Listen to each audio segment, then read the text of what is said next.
call the regular meeting of the governing board to order. If I could find an agenda.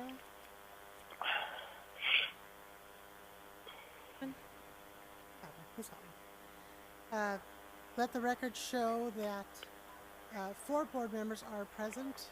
Ms. Ordway will be joining us via phone. We have her on. Okay, so Ms. Ordway is telephonic. Let's all rise for the Pledge of Allegiance. Pledge allegiance to the flag of the United States of America, republic for which it stands.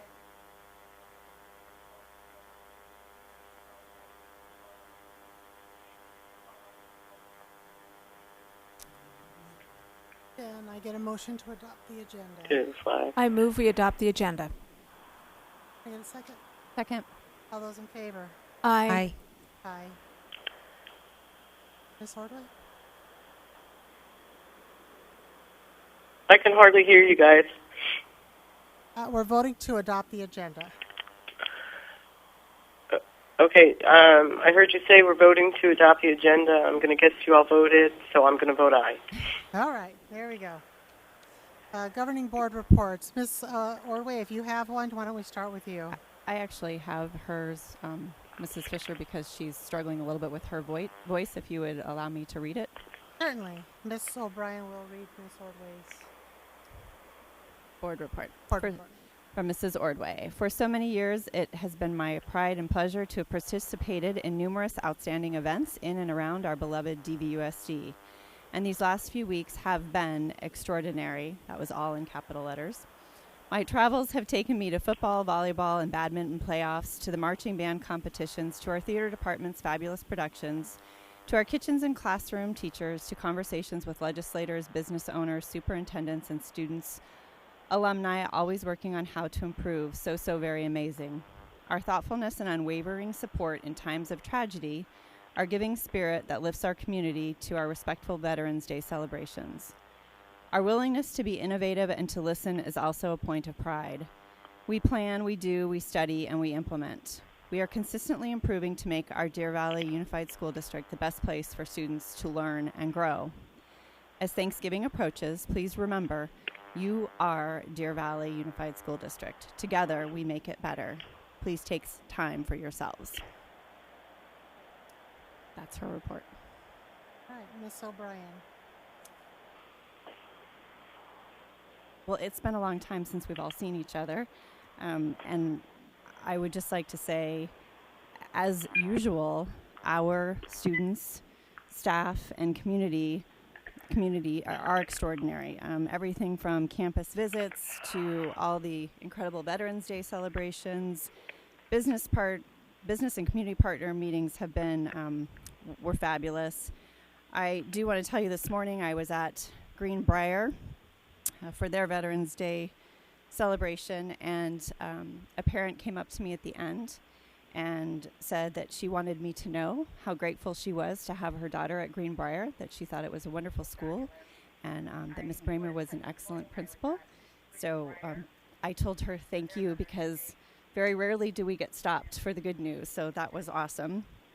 And I just want our community to know that I'm thankful for the students, staff, and community that choose Deer Valley Unified School District, and I hope everybody will have a happy Thanksgiving and have a little bit of rest over the break. Thank you. Ms. Tweedy.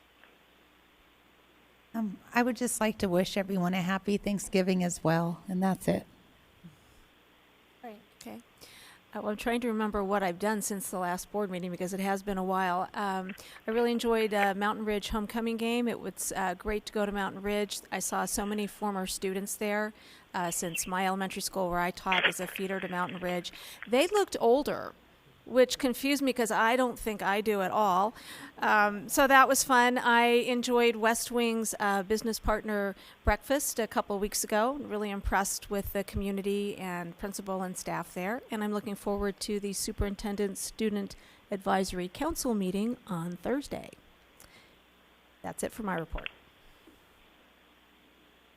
So that leaves me. I got to tell you, I think the reason we have 2 meetings a month is because Otherwise, it's too big of a span for us to remember the things that we do.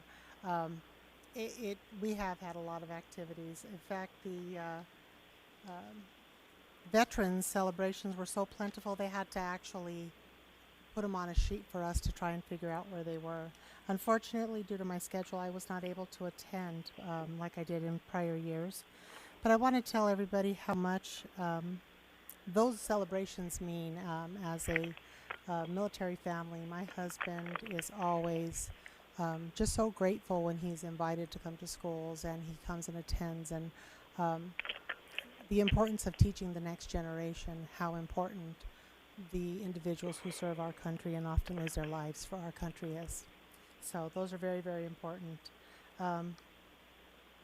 I also went to the last possible football game that I could have which was Deer Valley and Barry Goldwater, which is really, really hard for me because my daughter went to both schools and my son is currently at one. So it's like you run from one side of the field to the other, and you make sure you don't cheer too much or too little on each side because you love them both. So, but it was a great game, and went to the play at Goldwater on that Saturday. I was so glad they had a Saturday so that I could catch both. I do have a few agenda requests. One of the things that I did look at a lot over the last several weeks is just kind of reflected a lot on our board meetings, and the last several years on the board, looked into many records, and I realized one of the major issues we have is understanding governance. There's a lot of, one of the things I did go to was a webinar for NSBA conference on governance and superintendent relationships. And then I went into doing research on governance overall, corporate, private, public, and nonprofit. And overall, there's a lot of components. So I really want to add to our list that we need to determine what we consider governance. We need to come to an understanding and a conclusion of what the board believes is governance, work with our superintendent on what he believes is governance, so that we're all on the same page. I think that is going to be key to smoothing out some of our meetings, both the policy part as well as the accountability part. So that's one request. The other request I have is I believe we need more information. I do appreciate the information we get in the Thursday updates, but I've got to tell you the information we received regarding the ILIT program did not correspond with the reality that my child faces, and it leads me to believe how many other students and parents have no idea that the curriculum their children have been using has been pulled and completely replaced by one, and that one has not been presented to anybody or displayed for anyone. I discovered it at an IEP meeting, and so I was very, very concerned. We did put Read 180 back in my son's IEP, and I just think we need to have a greater discussion. We have journeymen, and they have tools. And if I went to Ace Hardware and I bought a Phillips screwdriver, and I took it over to the shop and I said, I'm going to take all your tools and I'm going to give you this Phillips screwdriver, I guarantee one of them is going to tackle me and the other one is going to stab me with the dang thing. You do not take their tools. The curriculum and the interventions we have for our teachers are their tools. They are professionals. It's difficult that we can't pay them enough. We should not be limiting the resources they have. So I was very dismayed when I discovered that at my son's high school, all other programs had stopped being used, not Read 180, not Systems 44, and it was all replaced with ILIT. So I think that's a topic that we really need a greater discussion of. We also need to discuss what is curriculum and what is an intervention, because I think there are standards for adopting a curriculum, and we must follow those. They're in statute, what we must follow. But as an experimental thing, we're piloting it at a school, and we pick a school and we just pilot it. Essentially, to me, that is using our kids as guinea pigs. and I just don't believe our kids are. I think we need to have all the resources for them. So we need to, as a board, as a organization, determine what is curriculum. This is the sole product that is being used for an entire class. To me, that is curriculum. I remember when Engage New York was brought in, it was adopted as a supplement, but it was implemented as an implementation. It was put in place, all other math was removed. I don't believe that's fair to our teachers, and I think we need to have a greater conversation on how we're going to support our teachers and what that looks like and then what that expectation is. I don't want any parent in this district to be as shocked, surprised, and angry as I was leaving an IEP meeting. I'm very fortunate that I have an awesome, beyond awesome IEP team and always have. But they shouldn't have to struggle. So that's the other one, is going over that. The final one, I've had several parents contact me, which and they were concerned that there were lawyers at their IEP meetings. And they asked me, since I have a special education child and have sat through countless IEP meetings, why that would be. I didn't know. I told them I didn't know. I told them they should ask. But I did request that we look at the legal for IEPs or legal for special education. I would like to add to a study session or to our list so that we can understand maybe why lawyers would be at IEP meetings. Is there a set criteria, what that looks like? What's that authorization? Is there a level that has to be paid? Is there a level? Because I've never had a lawyer sit in my IEP meetings, so I couldn't answer the question. So those are my 4 ads. Okay. And that's it for me. Oh, and happy Thanksgiving. This is the time of year when y'all get to eat without worrying about calories. So enjoy it. Superintendent's report.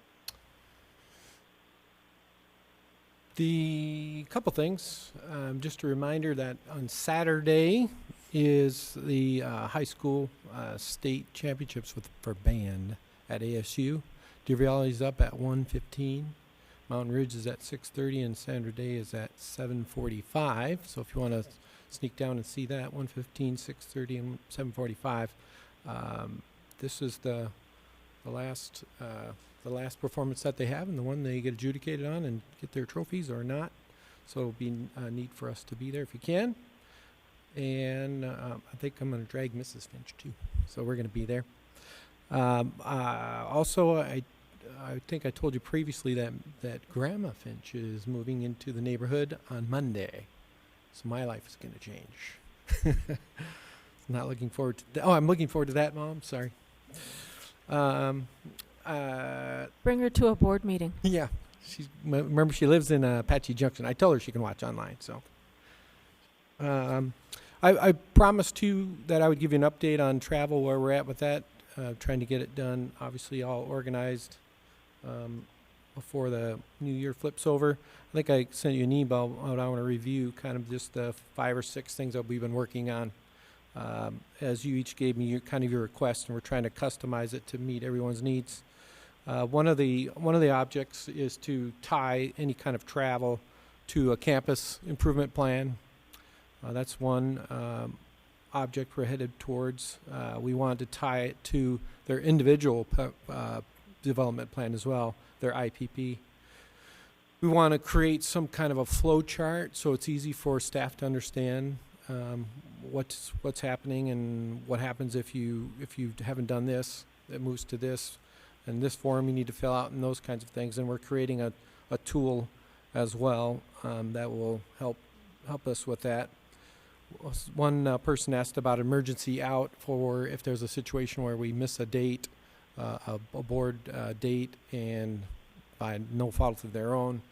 So that'll have to be a board policy addition. So we'll bring that back to you for discussion if you want to do that or not. Kind of just in case. Obviously, we have training for staff that'll have to take place as we change our system, and then we plan on cutting at least 10%. which is about 50,000. We looked at our neighbors, and we think we can be more frugal in that area, and so we want to cut at least 50 starting. Obviously, we're starting in the middle of the year of this plan, so it'll be we'll have to stay on top of it to make it happen. But those are the things that we're kind of working on right now, and we'll give you more updates as we get closer. But I promised you I would do that on tonight's board meeting, so that's the latest. Any questions? All right, thanks. Mr. Malorino. President Fisher, members of the board, Dr. Finch, we have two reports to share with you this evening, our standard reports, starting with the student enrollment report through the 59th day of school this year, or November 1st. And we're showing about 168 students less than we had last year at the same point in time. And so that's about 0.5%. To put it in that perspective. But as a reminder, we were expecting a 1% reduction in students. So we're actually doing a little bit better. We are seeing some growth in our certain areas of our district. Most of the reduction, just as a reminder, happened due to the fact that our senior class was much larger than our kindergarten incoming class. So we did our job. We graduated students, and we had fewer kindergarten students as a result of having fewer students in that particular grade level. So that's the bulk of the student reduction that we see is at the kindergarten level. So I'll pause here to see if there's any questions regarding the student enrollment report. Hearing none, the second report are the financials for October, and I'll just cover the M&O report. So last month we looked at this. We were looking at a projected carry forward of about $260,000. That has gone up significantly in 1 month's time to $419,000. And the majority of that are unfilled contracts that we're seeing realized. I'll caution you that that's not necessarily a good thing in that many times when we have these unfilled positions, we are forced to find any alternative to meet the needs that are projected from those positions, including finding contracted services to fill those voids when we can't have exhausted all other options. And sometimes that comes at a premium. So the fact that we're seeing a little increase in the projected carry forward is probably a good thing, but should be tempered as we make sure that we meet all of the needs of the students that we continue to serve. Just for comparative purposes, so year over year, this same year, last year, we were at about the same number, about $415,000 worth of projected carry forward based on last year. So we're trending about the same as we saw last year in the financials. And I'll be happy to answer any questions regarding the financial reports for October. Ms. Twady. What contracts are unfilled that you're referring to? President Fisher, Ms. Tweedy, there's a number of them. And in the report, you can see that there's a balance remaining of $212,000 worth of certified staff contracts. So those would be our teaching contracts. We have $43,000 worth of classified staff contracts that are unfilled, and $100,000, almost $100,000 worth of transportation payroll that's unrealized at this point.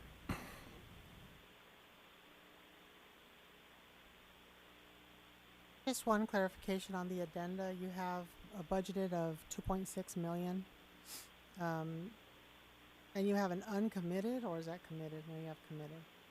So, but you have 1.9 or 1.1 million in encumbrances. Is that stuff that's already been approved? So is this going to grow from what's already? Is this what's already been approved? President Fisher, the 1.1 is encumbered but not yet spent, so we know who the person is. They just haven't completed the work, so the paperwork has been completed.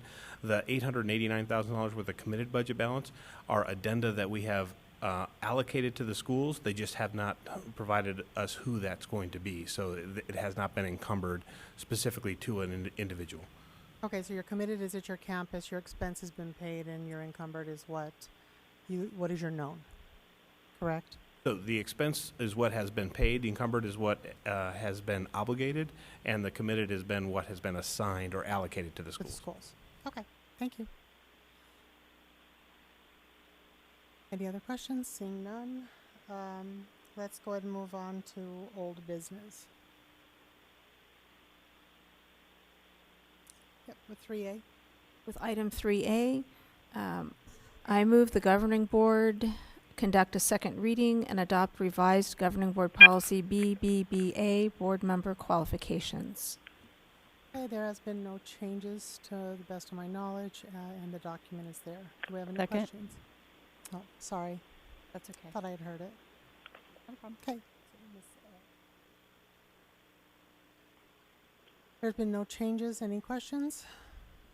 Seeing none, I'm going to call for the vote. All those in favor? Aye. Aye. Aye. Moving on to item 3B, I move that the governing board conduct a second reading and adopt revised governing board policy EEAEA, bus driver requirements, training, and responsibilities. Second. Again, there has been no changes. Any questions? Hearing none. All those in favor? Aye. Aye. Aye. Aye. 3C, I move that the governing board conduct a second reading and adopt revised governing board policy GCQF, discipline, suspension, and dismissal of professional staff members. Second. Again, I have no knowledge of any changes. Any questions? All those. I was okay, waiting all for those the in favor? Aye. Aye. Aye. 3D. 3D, I move that the governing board conduct a second reading and adopt revised governing board policy GDFA, support staff qualifications and requirements, in parentheses, fingerprinting requirements. Second. Okay, again, no changes to this one. Seeing no questions, all those in favor? Aye. Aye. Aye. 3E. I move that the governing board conduct a second reading and adopt revised governing board policy IE, organization of instruction. Second. Again, there are no changes. All those in favor? Aye. Aye. Aye. 3F, I move that the governing board conduct a second reading and adopt revised governing board policy IJJ, textbook, supplementary materials, selection, and adoption. Second. Are there any questions? Seeing none, all those in favor? Aye. Aye. 3G. 3G, I move that the governing board conduct a second reading and adopt revised governing board policy IJNDB, use of technology resources in instruction. Second. Again, no changes. I see no questions. Are those all those in favor? Aye. Aye. 3H. I move that the governing board conduct a second reading and adopt revised governing board policy JFAA, admission of resident students. Second. Again, no changes. Seeing no questions. All those in favor? Aye. Aye. Aye. J. Aren't we on We're on 3I? 3I. Are we on aye? Yeah, 3I. I move that the governing board conduct a second reading and adopt revised governing board policy JFABC, admission of transfer students, academic credit transfer. Second. Again, no changes. No questions. All those in favor? Aye. Aye. 3J, I move that the governing board conduct a second reading and adopt revised governing board policy JFB, open enrollment. Second.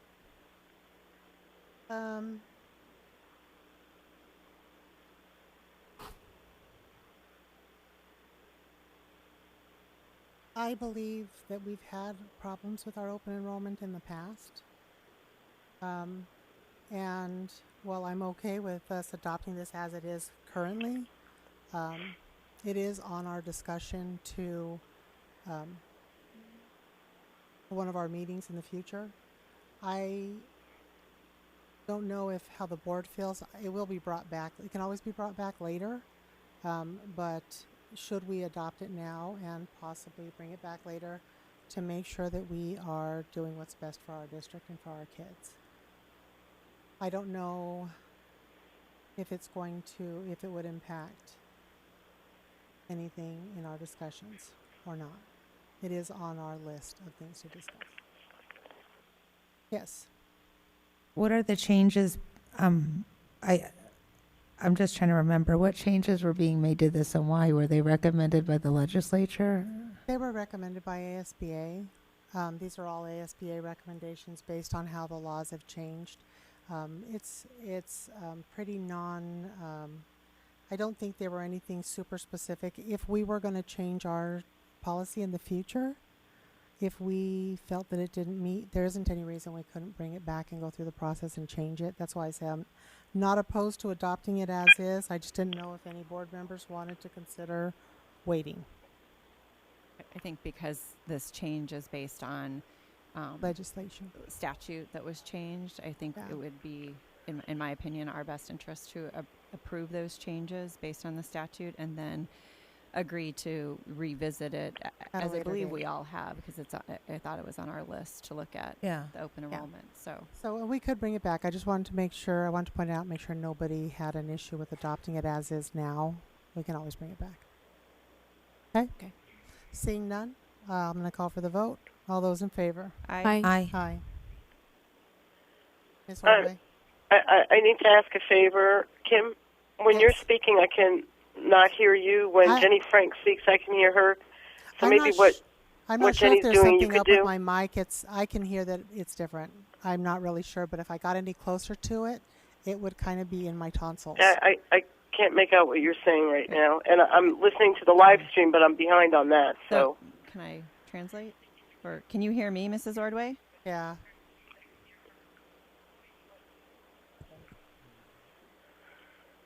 Does that help, Ms. Ordway? just repeat again what I'm voting on. Okay, but can you hear me better on this mic? If you talk right straight into it, Kim, I can. Okay. So, no, I actually changed mics. I can hear the difference. Something weird with that one. Okay, we're going to go on to... We have to vote on J. Oh, all those... No, we were just waiting for her to vote. Oh, right. So it's item 3J on governing board policy Correct, to vote. JFB open enrollment. Okay, we're voting on that, or did you guys already vote? Correct. We all voted. We just need your Okay, vote. so you're waiting for me? Yes, I'm ma'am. voting aye. Okay. Sorry about that. So we're moving on to 3K. I move that the governing board conduct a second reading and adopt revised governing board policy JL, student wellness. Okay, there have been no changes. Second. Oh, thank you, Ms. O'Brien. There have been no changes. Seeing no questions. Let's call for the vote. Aye. Aye. Aye. Okay. I'm- 3L. I move that the governing board conduct a second reading and adopt revised governing board policy KB, parental involvement in education. Second. Okay, again, no changes have been communicated. I see no questions. All those in favor? Aye. Aye. Aye. Let's move on to the consent agenda. No, just a motion to approve. I move the governing board approve the consent agenda. I second. All those in favor? Aye. Aye. Nay. Okay, action item 5A.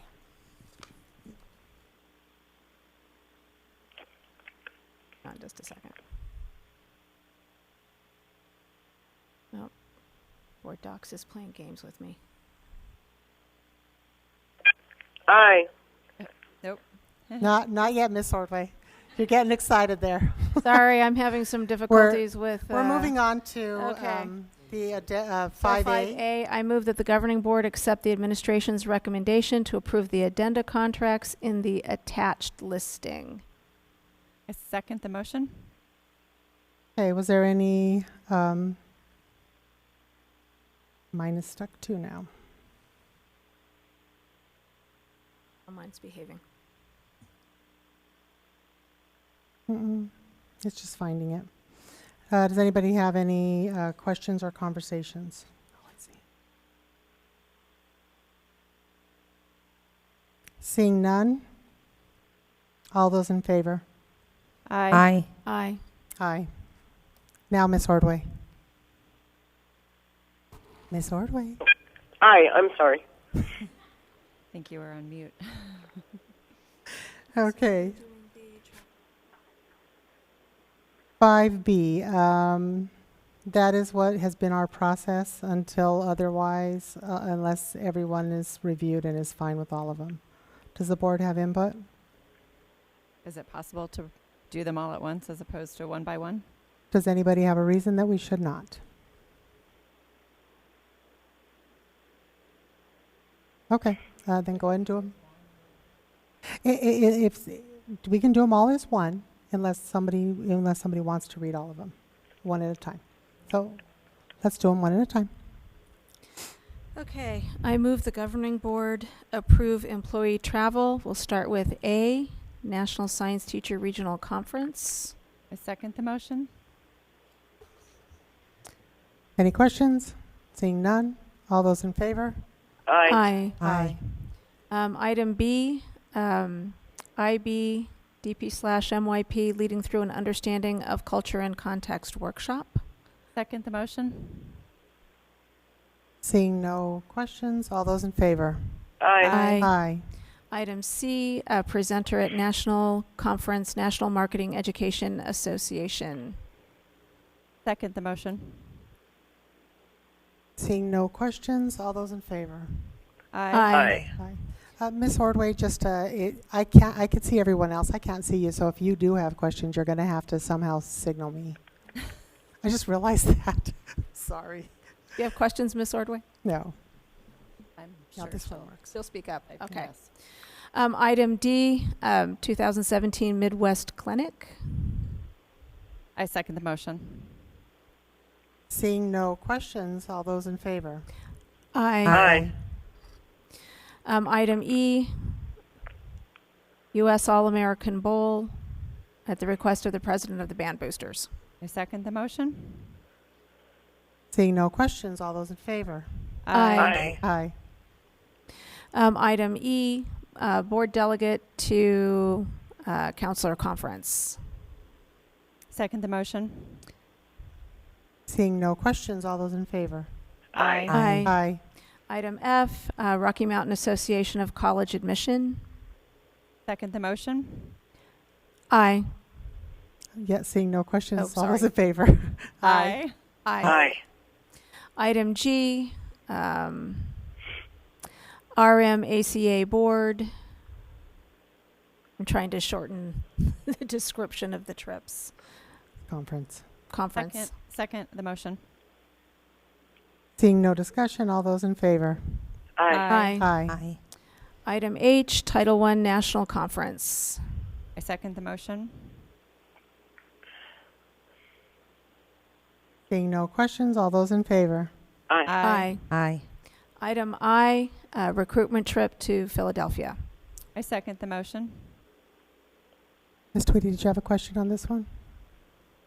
Didn't we just go on a recruiting? Wasn't there just a recruiting trip? I'm trying to. Yeah, we did. Where did we go on our last recruiting trip? We did just, Pittsburgh. okay. So, well, I guess my question would be, why are we attending this one? Is this?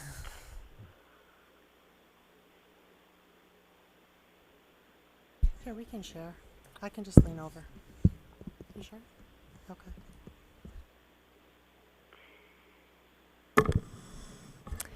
President Fisher, Ms. Tweedy, this is the spring recruitment fair. We just attended the fall recruitment fair. The spring one is the same one that we attended last year. And that is the one that I referenced last time you asked about the recruitment fair. It is highly attended because you have more graduates in the spring than you do in the fall. But we were successful with this last fall fair in grabbing people that will be ready in January. We did offer employment to one of them that will start in January, and we're trying to secure some of the others. We just don't have openings yet for some of those people. The spring fair is the really large one that I reviewed with you, and that is our hope that we can attend that one to build our pipeline from that state. Question. Ms. Frank? So when you say grabbing, that sounds alarming. Yes, we grab could them, we you- bring them could to you the table, clarify and we tell them about what- Arizona. What the result of you hope the result of the grabbing to be?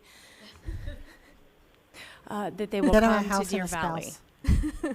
Happy grabbing. So does that involve letters of intent, or did they just express an interest? For the people that you say you spoke with who will be, I assume, graduating in the spring, is there any obligation or? We did not secure any obligation. We don't offer contracts, but we do offer letters of intent. So our hope would be to offer a letter of intent in the spring to those that are coming back in the spring and said they would be looking for us at that fair when they are able, because they're not yet graduates. The candidate that will be starting with us in January, we are in daily conversation with her, and she is prepared to begin in January. She's getting ready to move right now. Miss O'Brien. Mrs. Moffett, could you remind us again about, because I know you talked at length back in October about the success of some of the other school districts because they have been repeatedly going to these fairs back where they have to shovel snow and not sunshine. The details Remind us, of that, some of those details of that recruiting. plan. Yes.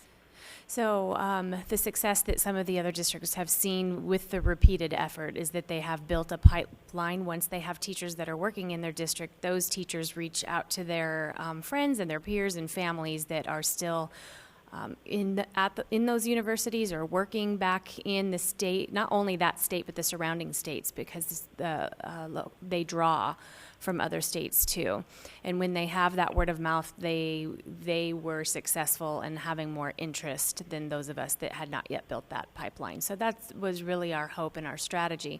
The other reason we picked this state is through our research.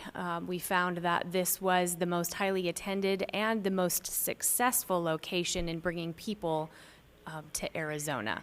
Some of the places we might have attended in the past, Michigan has always come up often as a place to go. However, over the last few years, we have our peers who attend out-of-state fairs regularly are not seeing that same success. The trend seems to be going over here. Thank you so much. Yes, Miss Frank. And which districts from Arizona are also represented at this particular job It fair? varies. I didn't attend this last time, as you recall, so I don't remember who was there. There was, what I was told, though, there was another public from Arizona, and there was charter. I think what I remember about the charter, it was BASIS attended. Okay, so when you say that other districts have had success there, it would be helpful to know which districts those were, because there's other things, variables that might affect their success versus our success. So it would be helpful to know and those types pay of things, range, and East Valley recruiters. versus West Valley location, those types of things, I think, would be very helpful to know. And I can provide that to you in an update. I'm happy to do that. Okay, thank you. Mm-hmm. Okay, no more questions. All those in favor? Aye.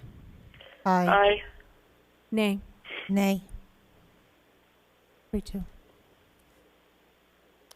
J. Okay, so J is, I move the governing board approve the TRIP IB business management teacher, the 2 workshops. I second the motion. Seeing no questions, all those in favor? Aye. Aye. Aye. And item K, the American Speech Language Hearing Association Convention. I second the motion. Seeing no questions, all those in favor? Aye. Aye. Aye. Okay, let's move on to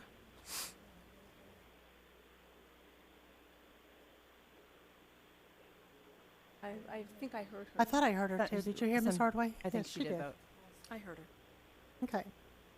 So we're going on to 5C. I move that the governing board award a pre-construction services contract to Core Construction for the Arrowhead Elementary School modernization using the construction manager at-risk method contingent on successful negotiation of a pre-construction services contract. I second the motion.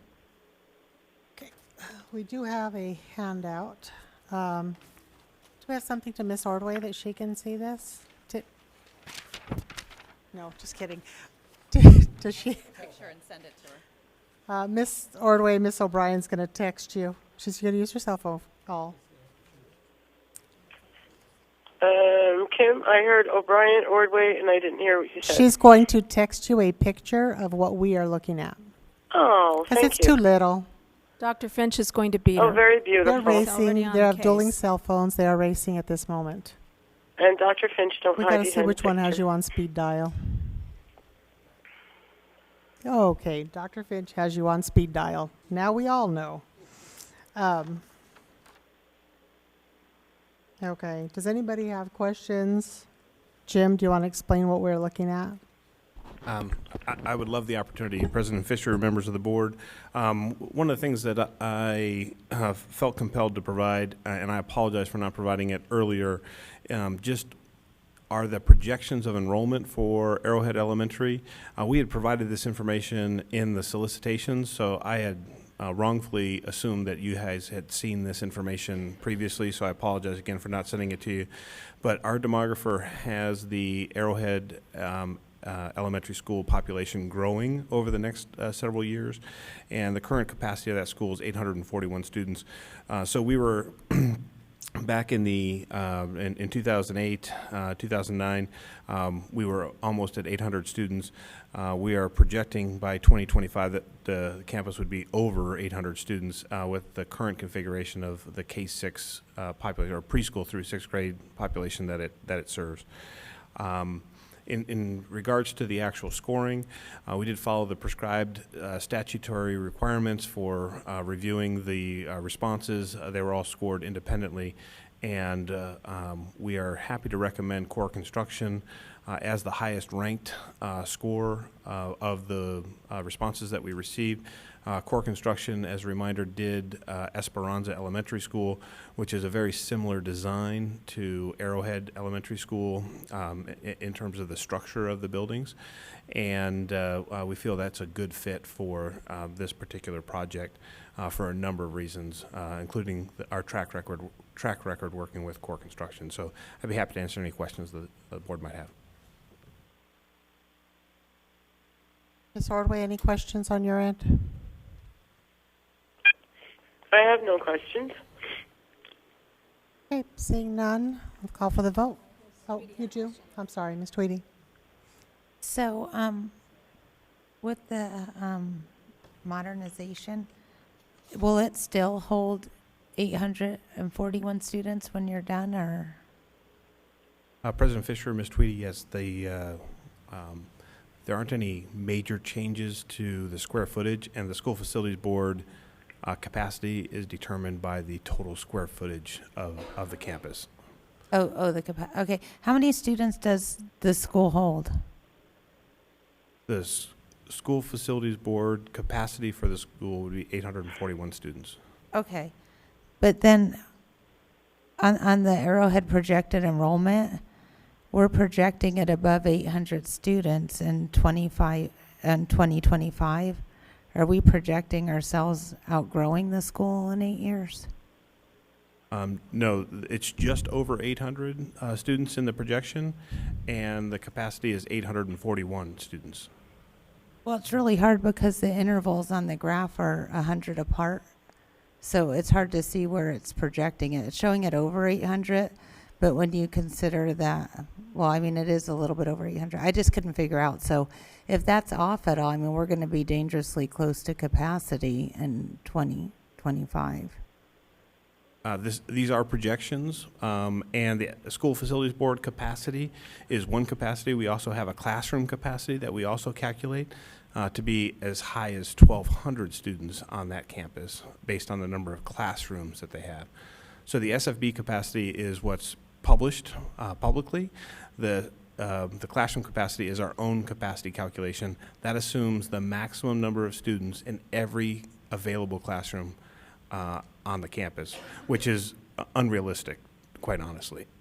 So the capacity is somewhere between the SFB capacity and our Deer Valley classroom capacity. Okay. Oh, that's where I was getting confused between those numbers. Okay. All right. Thank you. Any additional questions? Seeing none, all those in favor? Aye. Aye. Aye. Ms. Ordway? Aye. Move on to 5. Did you hear me? Yes, we did. Thank you, I Ms. said aye. Ordway. 5D, I move that the governing board accept the administration's recommendation to approve the IGPA, or is that a one? One GPA cooperative contract from DLR Group for the Barry Goldwater High School CTE Culinary Improvements Architect. I second the motion. Okay, any questions? Seeing none and hearing none, I'll call for the vote. All those in favor, say aye. Aye. Aye. Aye. Anyone opposed? No. Okay, so it was 5-0. Okay, we're going to move on to discussion item 6A. What this is the Arizona School Boards Association, if you recall, I want to say probably at our last meeting, if not the one before, we submitted if anybody had changes. The way that works is any district who does have changes they desire, they send them into ASBA. Sometimes the committee themselves does it, or their leadership recommends the changes. What you have in your attachments are what was recommended by either other districts, by the committee, or by the ASBA board themselves. So I don't know if anybody wants to discuss it openly. As far as the changes, now's the time. This will come back at the next board meeting so that we can vote on whether to accept or decline the changes. And then Ms. Tweedy will log into ASBA and will vote on our behalf as our delegate.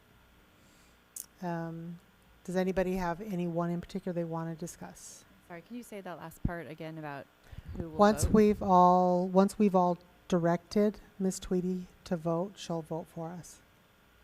Oh, so she'll do the log on? Because I thought that Mrs. Redding used to do that for us. You know, just because she's a delegate, Ms. Redding last year when I was the delegate asked me if I wanted to do it, or if I didn't have time, she would do it for me. And so Okay. I did ask her to do it. Perfect. I just didn't understand. Yeah. Thank you for that So- clarification. Appreciate it. Is there anyone in particular, or do we want to go line by line? We can go through all of them if you want. Our proposal A, it looks like it's a very minimal change.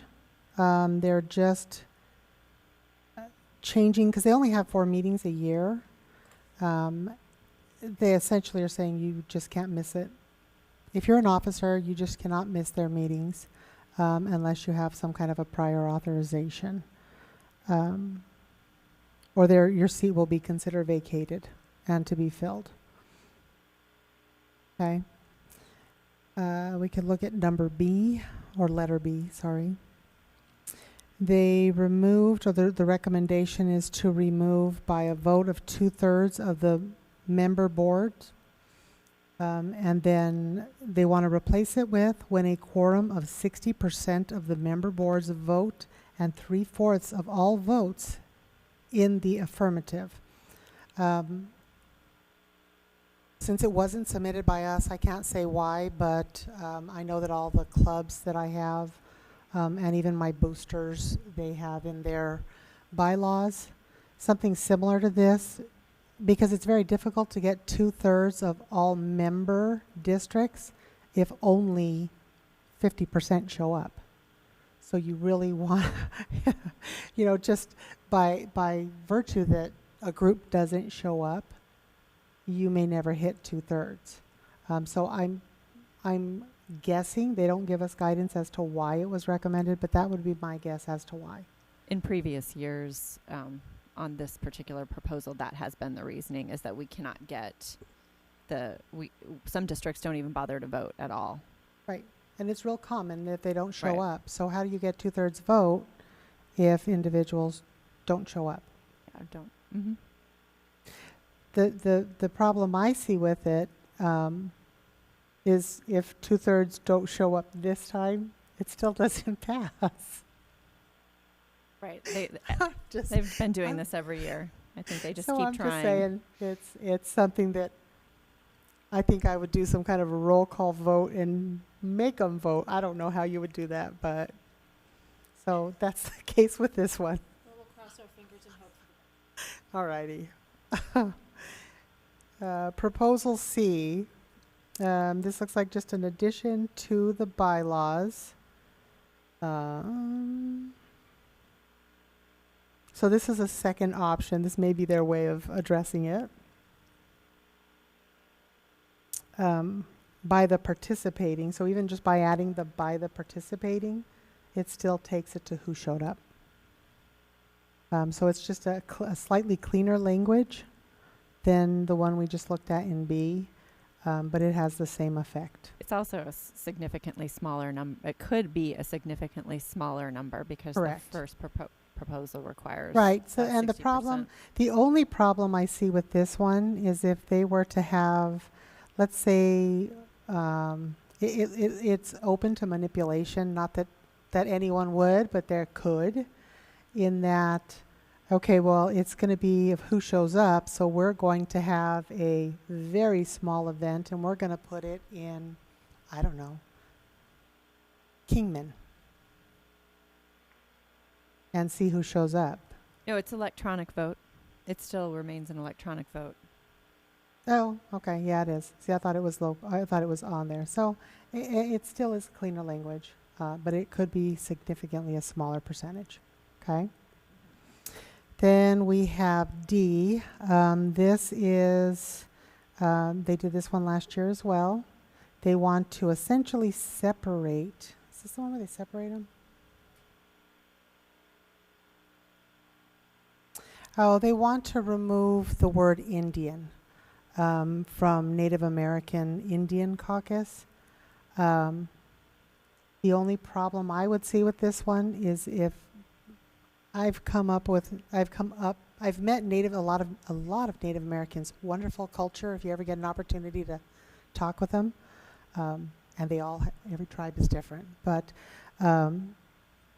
some actually like one versus the other. So it's just a name change. Some of them find the Indian part offensive. Proposal E. This is the officers of the Board of Directors Executive Committee, Section 2 Board. And I've got to be honest, I didn't really read this one too extensively. It looks like they are adding the past president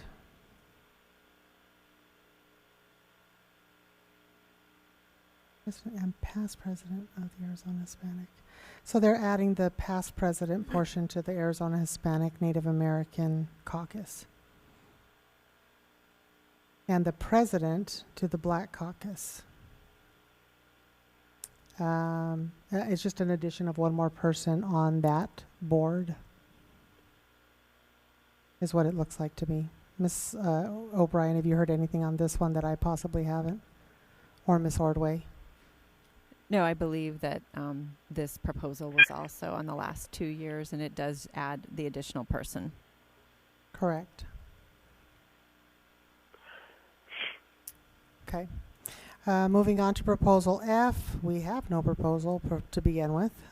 They want to add a annual delegate assembly. No action by any delegate or presiding authority shall shift or shall stifle.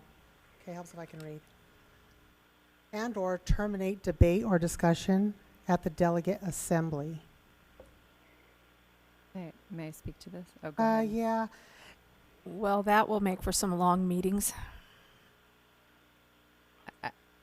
I think this occurred because this year's meeting, we had a lot of, there was a lot of discussions that got a little bit lengthy, and there was a few individuals that wanted to just push it forward and say we're done. Is that possibly why this was brought forward? I haven't talked to anybody from Concho Elementary School District, but I do know that several times when we were at the delegate assembly, there was a call for the vote. I will say, though, that when that call for a vote happens, we vote, or the members that are the delegates vote on whether or not to approve the call for the vote or to continue discussion. Right. And one of the times this year, the call for a vote failed. and discussion continued on that item. Right, and if you recall, there was also some discussion about, because when you make an amendment, you have to do it on paper and it has to go through a process. So if you see somebody standing with a paper walking it over, you know they're about to change it. And there was some, hey, let's just move forward and not allow that change. So that may be why. I personally think, like Jenny said, this kind of change would make for very long delegate assemblies and maybe a lack of participation in delegates leaving when the day gets too long. Yes. So those are my thoughts. I mean, even your own delegate may leave. My own delegate, our own delegate did have to text, please help, I need to go. So, yeah, they get long. Thank you for that information. Actually, we kind of joked about it. She had to stand up and walk. It's okay. Moving on. Okay. Committee and caucuses. Looks to me like, again, they're adding a conservative caucus? That's what they're proposing. Would anybody other than myself attend it? I'm just... She still is there. I think there might be a few people there. The Concho governing board members and maybe some from Deer Valley. Okay. All right. So they're just adding a conservative caucus this year, or they would like to. Littleton Elementary.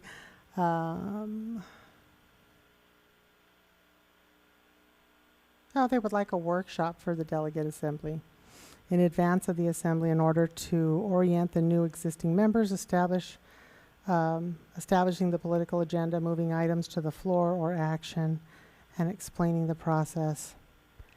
I don't necessarily think that's a bad idea, considering the delegate doesn't always necessarily attend the legislative committee.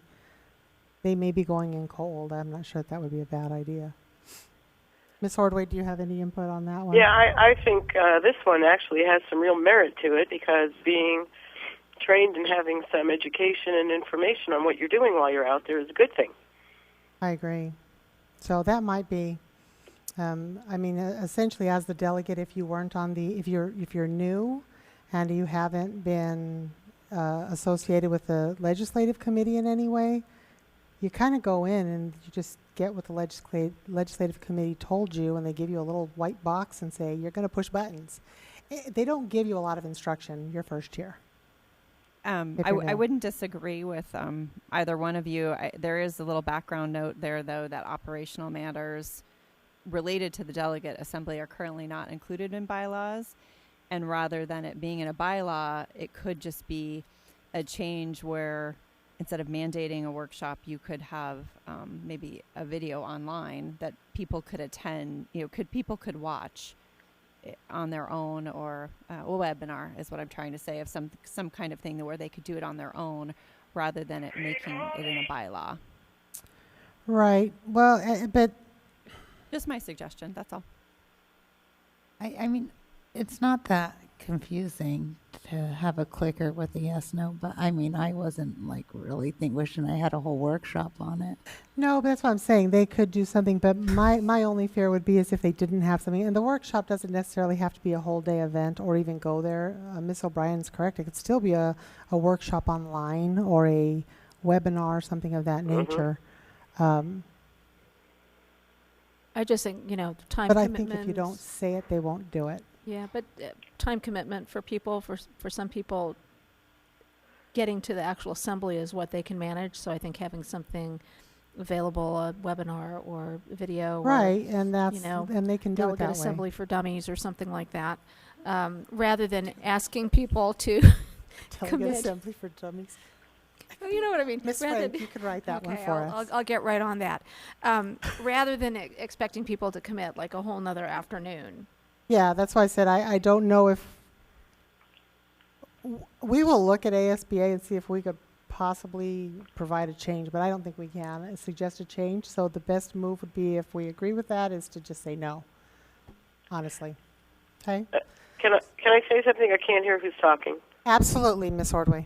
If it is put into the bylaws, then the chances are that there would be an actual flow chart of how things work, where someone could look it up and pull it online. Is much better of a chance happening if it's in a bylaw than if that's something we're going to get to. So if it would be put into the bylaws, it would have to be done. You wouldn't be able to wait until we get it done. I do agree. I think it forces their hand. The structure for the delegate assembly and what you're supposed to be doing would be, and pardon me, I can't think that great. My head's still clogged. It would be in a book. So it would be in the bylaws, and it would be something that someone would have to do now rather than get to later, I think, anyway. I agree, and it doesn't say that it has to be a workshop where you take time off and go to it. So this just forces their hand to where they actually have to do something. So anyways, those are the proposed. Think about them. I don't believe we can alter them in any way. We just vote yes or no on them. And so we will vote on them at our next meeting. It should be a quick little, unless somebody has something really they want to talk about, it'll be just a quick vote on that one. Okay? Seeing no other questions, let's go ahead and move on to our governing board requested agenda topic list. We have attached here the list. If you recall, the last time this was brought forward, the board had asked that the district administration kind of put it in a organization of how they would like it.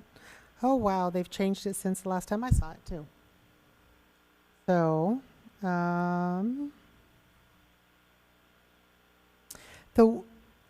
I guess we kind of need to figure out what we are, what we need to even look at. One of the things when I was reading over this that I kind of thought was perhaps we need two lists. One that is just requests for information, because it's kind of muddying up the water, and then the requests that are actually for work sessions or study sessions. Not that we can't all look through and see which is which, but I mean, if you look at the top three that are prioritized to the top, they've already been done. They were just information. Most of the, if I might jump in here, Yes. the budget process one we're doing today, that's related to my goal, if you remember correctly.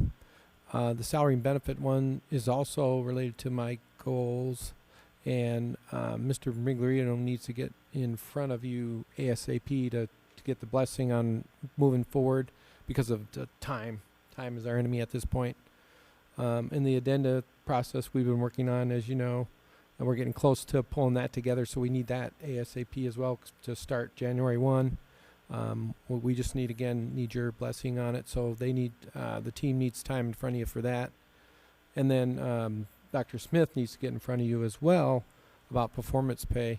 So there was some discussion at our agenda review to move another topic in there, which would be fine. It's open enrollment.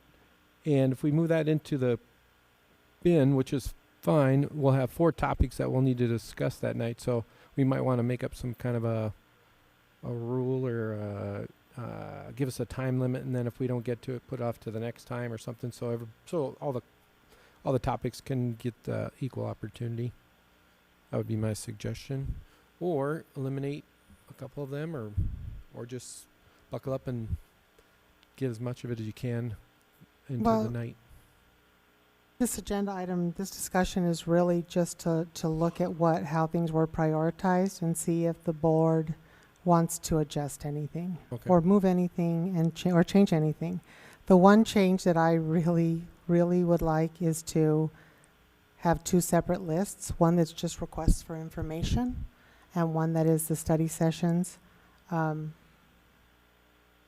I just or have it in 2 sections, just separate them from each other.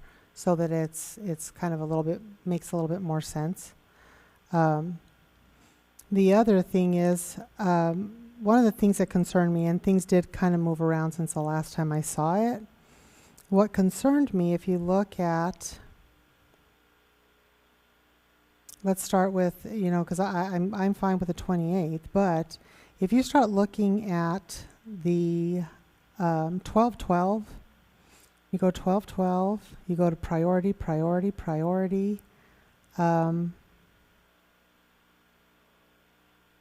I just don't see them as very student-centered. I see a lot of what we do is not very student-centered. Open enrollment and just driving enrollment to me is student-centered. Ms. Tweedy. I kind of think, and maybe I'm wrong, but I'm seeing a few of these as a natural combination. Mm-hmm. Open enrollment kind of goes along with the report on the plans to increase enrollment that I saw as a request, in my opinion, because we obviously can't increase the people that live in our district. I mean, it's a little bit out of our hands. And then I know when I was discussing and asking about the transportation policy, I believe some of our rules with transportation, and it was just for a discussion, but we're inhibiting our chances at getting open enrollment and stuff. So I somewhat think those three things could be combined as a natural. The transportation policy with the two? Oh, yeah, I guess it would. I'm saying because I was thinking You see how that would- some of the things other people do with transportation to boost enrollment and in terms of daycare and stuff. But anyway, I was viewing our transportation policy. I had another thing, but I'll talk to you about that one. But I was viewing that the transportation policy might be inhibiting our ability to get open enrollment, and then the plans to increase enrollment and our open enrollment. Those do I naturally think go those together. three things go together, and I maybe I'm off, but I kind of No, you're fine. I agree with that logic. One of the reasons you gave it to the team to prioritize was because all of these are valuable. All of these are important. So, from a suggestion standpoint, those may seem to be related, but they're all super deep, and take just open enrollment in itself is a 7-layer salad, with all kinds of angles and issues in it, and I don't know if we could tackle all three of those in one night. I don't know. What were you thinking? What if we just had at least a surface discussion on it, and then at least we could see what information we were requesting? Or the other thing to consider, and I could be wrong, so somebody jump in if I'm making a mistake. I think we had February, something about February and open enrollment and staffing. So some of those things go together as to if we decided that something wasn't working. Well, we talked about if we needed to have staffing. I think they had said staffing is important in February. Because maybe one wanted to discuss how you were going to do staffing and open enrollment. You would almost have to do it before February. Oh, it would have to be sooner. Well, you rather would, than or later. otherwise it would be after they did their, I think, Jenna, is February, I know what I'm trying to think, but it's not coming out. Yeah, there is a process that you have to hit timelines. Mm-hmm. So, well, if on the 12th the only thing we have is program evaluation Is there something schedule. with accepting open enrollment in February and your staffing projections? Is February the right month, or? Open enrollment for acceptance for the following year, first priority is given in early December. So Monica markets that, and we look for those applications. That's our first round, and we try to project some of our staffing based on those applications. We do continue to accept the open enrollment through the spring for the following year and adjust numbers accordingly. Oh, it's December, not February. January and February is when we typically begin the staffing process for the following year.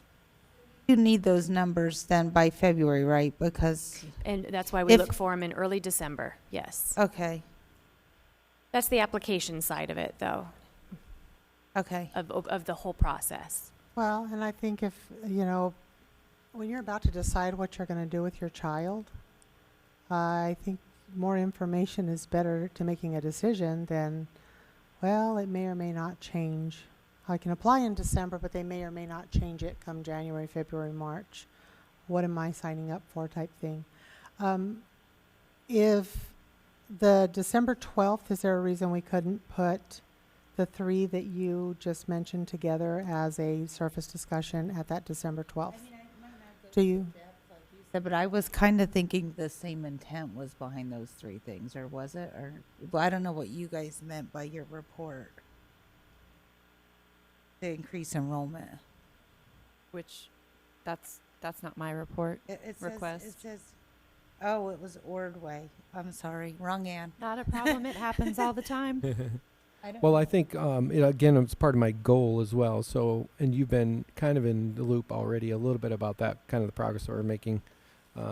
But we were discussing today in fact, we discussed this exact one today. We're more in the gathering of information stage. So we can't really make good statements, good guiding, maybe guidelines, maybe the right word, to start making decisions yet until we have some data. So I can't, by December we should have something. Well, that December meeting would be a good time to just have that surface discussion. I mean, we might not. Right. And those three again that you want in December? Open enrollment, Transportation. transportation policy, and increasing enrollment. Okay. We should have And the then- Gallup poll stuff will be done. We'll have our new demographic data by then. I think maybe close. Jim will be able to make up something good. And then we should have the information back from the lawyer regarding whether or not our policy needs help. Which Our policy? process. The attorney's looking Open at enrollment. open enrollment. Open enrollment. If we're going to put those three together and have that discussion, I think because they are super deep, and I realize it's supposed to be a surface level conversation, maybe Dr. Finch could send, or we could just each individually send in whatever your ideas were about transportation, whatever it is about open enrollment that maybe Mrs. Fisher is looking at, so that We have a more structured we meeting. have a little bit better idea instead of them just coming into it blindly as we want to talk about these three broad topics. So, Well, and I think we all have sent him an abundance of requests. or maybe just a reminder about this Yeah, is what I or was just be specific specifically about what looking data we're at looking on for. transportation. Right. Because I think that Mrs. Tweedy was, very specific that the transportation policy was, Peoria has a bus stop that picks up Deer Valley kiddos to take them to their school. So that's not something Yep. Deer Valley does.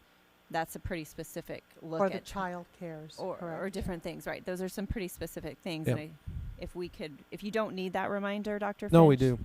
I agree. I like that idea because it'll make sure that we have a more focused meeting. If you Right. can remind me again that the 3 or 4 bullets that make sure you try to answer these questions, that will help us, my team, dig better too. Okay, so maybe if we could have those all into you by next Wednesday. I don't know what's a good day for you Well, to have since those it's by. December, we have plenty of time, We have a little so bit of 2 time. weeks maybe. Well, not really. We have holidays. We know you have a Whoa. whole week off, right? No, Well, I'm just sure you'll 2 be days. working on your board ideas over the holidays. You'll be very thankful to 2 give me a days. nice list. We're them going to at the talk kitchen about it at table. Thanksgiving dinner, as a matter of fact. Yep. You have your political discussion, then you'll have your board discussion I'm at not the sure. A Thanksgiving lot dinner. of times they serve wine at Thanksgiving dinners. that I'm could not make sure you some want funny people coming ideas. up with ideas. Yeah, we don't over want that. wine. Good So, point. Just saying. How about, because I need time. Actually, that's a good point because I do need time to dig. So if you can have them into me by next Monday, that would be great. Okay, so that takes care of November and December. Well, hold on 1 second. Kim Fisher, could you say that all together now right into the microphone because I could Okay. hardly hear anything? Do you want everybody's synopsis? Is what you're? No. Just recap what November and December is. That's all I said. Is okay. That's November, December. That was it. Okay. November, what we have on November, I'm not sure what you can or can't see. We have the salary and benefits. Okay, so this is on our documents. I'm reading that. Go ahead. Yes, and then we have the addenda process. We have the performance pay discussion. That's all on the 28th. Right. We're going to remove open enrollment from the 28th. Okay. We're going to put it on the 12th with transportation policy and increased enrollment. Okay, so are we taking off program evaluation? Program evaluation will be on there as well. Okay. So that's 4 topics for that one. Okay. Yes, it's perfect. Thank you. The program evaluation one, again, is the update of my goal, how we're doing. And remember, we're dividing special education into smaller parts. And so this is really, once we're kind of going to give you, you've been updated about it, but we want the final blessing to go. And so, and also there's some evaluation that's going to cost money. So we need some thoughts from you as well. We have different angles that we need to make sure you're interested in. So that's what that one's about. Okay. So that's November and December. Do you want to continue on to January? Or do you want to wait? Because that first meeting of January will be our organizational meeting. I'm also predicting you won't get through all of that. That's a lot of lifting. So we'll probably table some of these, I'm assuming. So out of the 8 we just put on the agenda, we're going to get them all done. That'd be a miracle. Well, I think if we did what, You can do it. well, I think if we did what Miss O'Brien suggested, and we send you specifics about Might what help. exactly we want to discuss about that topic instead of that just might help. having the topic wide open, I think it would save a lot of time. Okay. Yeah, these are, Tough one. they should be fairly simple. It's legal, it's not legal. Can we pick up kids? Can't we pick up kids? Yeah. If there are specific questions answered, that'll make our life easier for sure. Okay, so because that first meeting in January is our organizational meeting, And the Is topic one would be the second, right? that the topic one would be the second one. Do we want to continue or do we want to just let it go from there? Okay. See where we are in January and go from there. Okay, Ms. O'Brien, Ms. Swordways, are you okay with that? Is there anything specific that you want anywhere? Can you say that louder? Sorry. I'm good. Sorry, Ms. Ordway, I couldn't tell what you said. I heard organizational meeting and Okay, the organizational meeting is in January. uh-huh. So since we already have December and November set up, Right. the suggestion is that we stop at that point and then we move forward in January based on what occurs at that time. Oh, that works. Okay, so we're in agreement. Okay.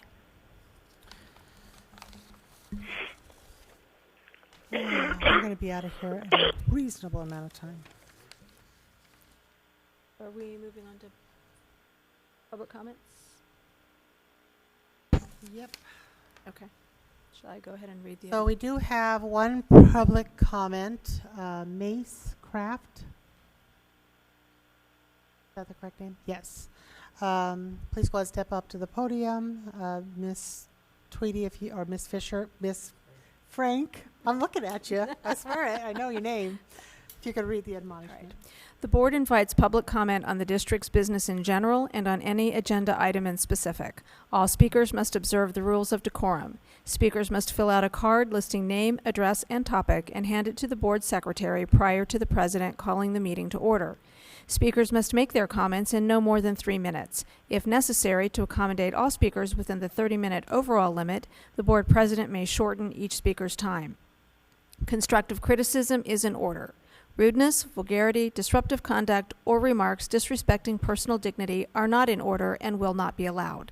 Under the Arizona Open Meeting Law, the governing board cannot discuss or act on any items not listed on the agenda. Board members may respond to a criticism made by a speaker, ask staff to review a matter, or ask that a matter be put on a future agenda. Go ahead and state your name for the record. My name is Mace. Mace, M-A-C-E. Last name is Craft, C-R-A-F-T. Okay. Like I said, my name is Mace Craft. My daughter, Alex Craft, currently goes to Gavilan Peak. She's in the Mandarin program. She's been in that program since 2010, I think, the inception. I'm here with the Indris family also. Their son also attends and is a participant in the Mandarin program as well. We're parents from the Mandarin Immersion Program at Gavilan Peak. We're concerned, mainly the reason I'm here is we're concerned. We've heard rumors in the Anthem community that Gavilan Peak Mandarin program may be discontinued. And I know you hear a lot of different rumors, but I just kind of wanted to see if there was any truth to that. Another thing, we truly believe this program is one of the school district's bright shining stars, and is what really sets us apart from traditional foreign language education. The benefits are so many. I'll highlight a few. Increased parent engagement. Our current teachers say there's no comparison to the volume of parents who come to school events compared to traditional classes. Depth of culture understanding and language competency is completely different level than students who learn language in a traditional sense. Improved education and employment opportunities for students. In many countries, high school graduates are fluent in 2 or more languages. With global technology, we need young students who are fluent in Mandarin to promote industry, technology, and build our local and national economy. An example, my son goes to Embry-Riddle, and my daughter went up for Parents Weekend, and she made contact with the Mandarin teacher that's up at that university.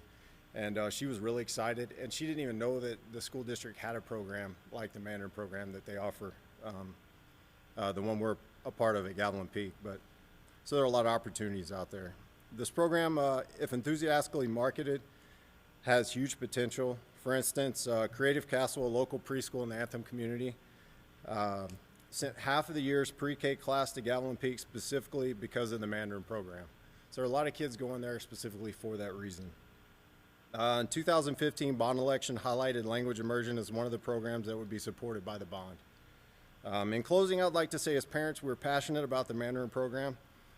I can speak specifically for my family. I'll be honest with you, we wouldn't still be in that community if it wasn't for the Mandarin program. My daughter's she's in 8th grade. She's kind of wrapping it up, but I'm here more on behalf of her, but also the kids that are coming behind her. I think it's a phenomenal program. I sit and watch her do her homework. We were at Universal Studios just recently, and she is carrying on a full conversation with people in Mandarin. As an 8th grade, 13-year-old kid, to me that's phenomenal. And I just want people to understand how important it is. And if you ever get an opportunity, by all means, please, they have their annual competitions up there, and they do a full PowerPoint presentations in Mandarin. It's all in Mandarin.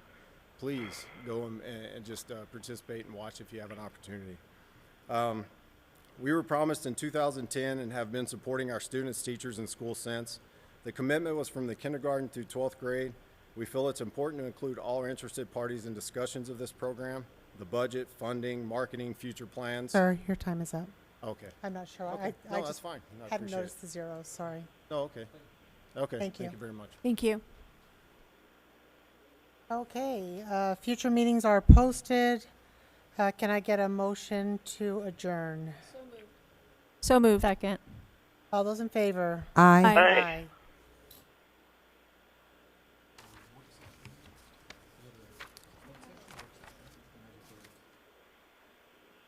Yes. Yes.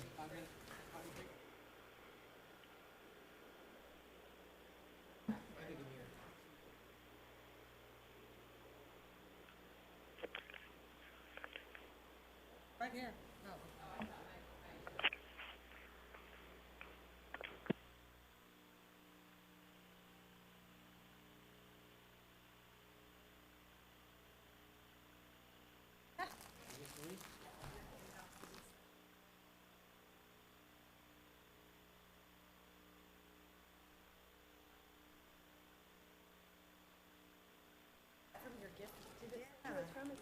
DJ. She's one of the.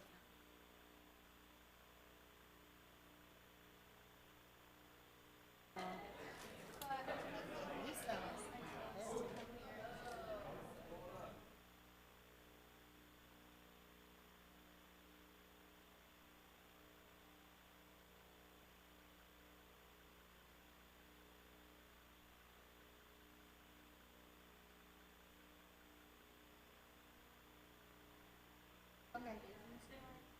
We're not voting on anything anyway, so if you want to put the.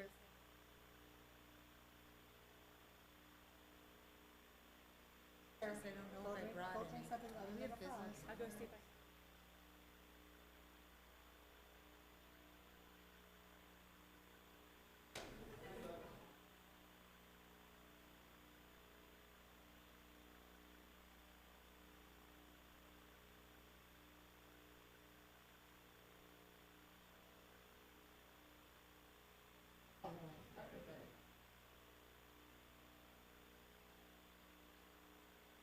Oh, okay.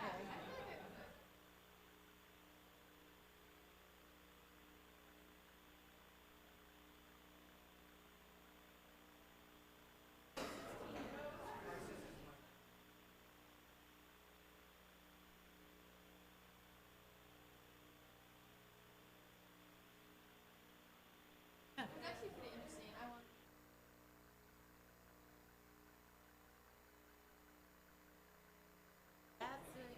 I teach. Just but learn not to, just kinder. learn to look. Hand sanitizer. Yeah. They're the germy age. Fun, but they're I germy. bet you too, and if you teach. Loans forgiven. Oh, do you?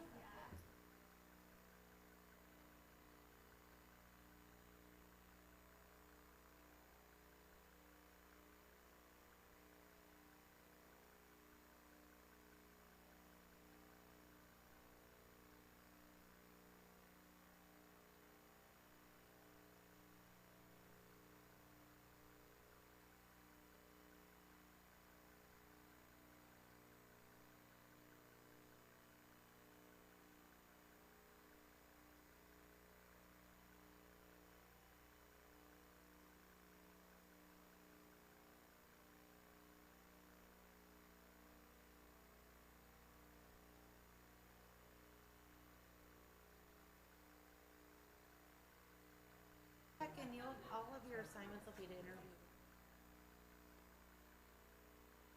I'll do it.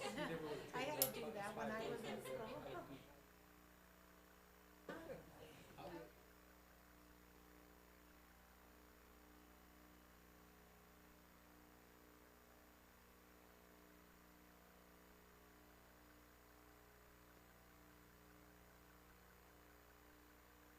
Probably a lot of people lying No, about yeah. attending these events.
If there's candy in DJ, there, she's.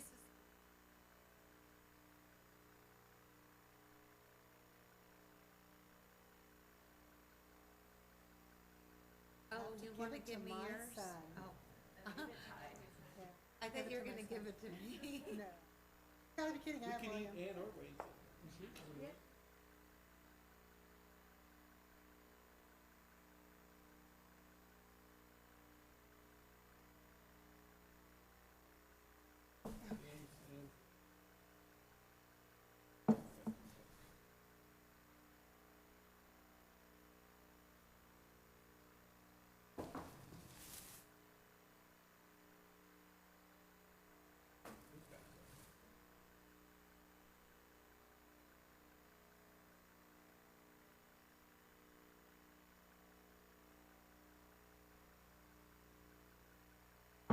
Okay, guys.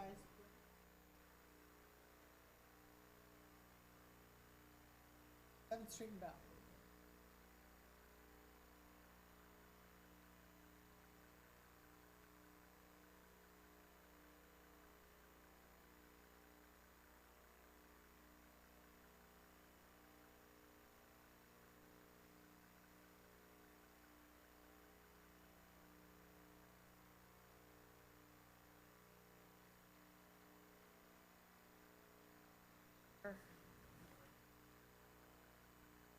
Pass them on down. I'll start signing.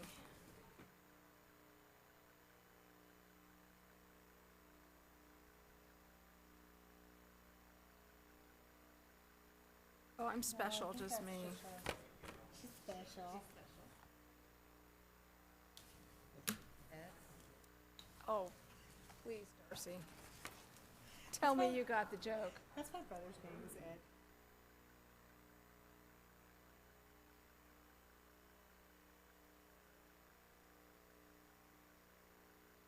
Unfortunately, I did.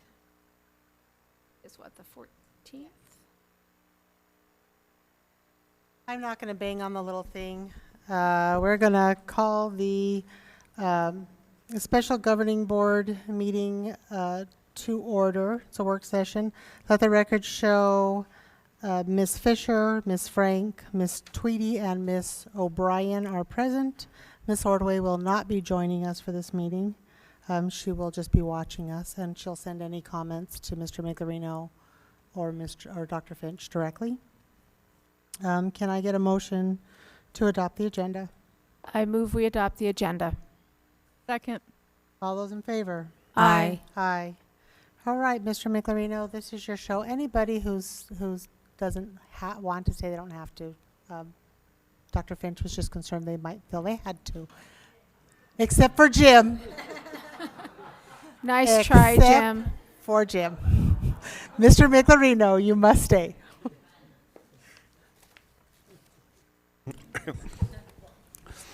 I was just getting comfortable, settle in for the long haul here. With my apologies for being a little nasally, I'm not feeling all that great. But Ms. Ordway talked to you too close before she left.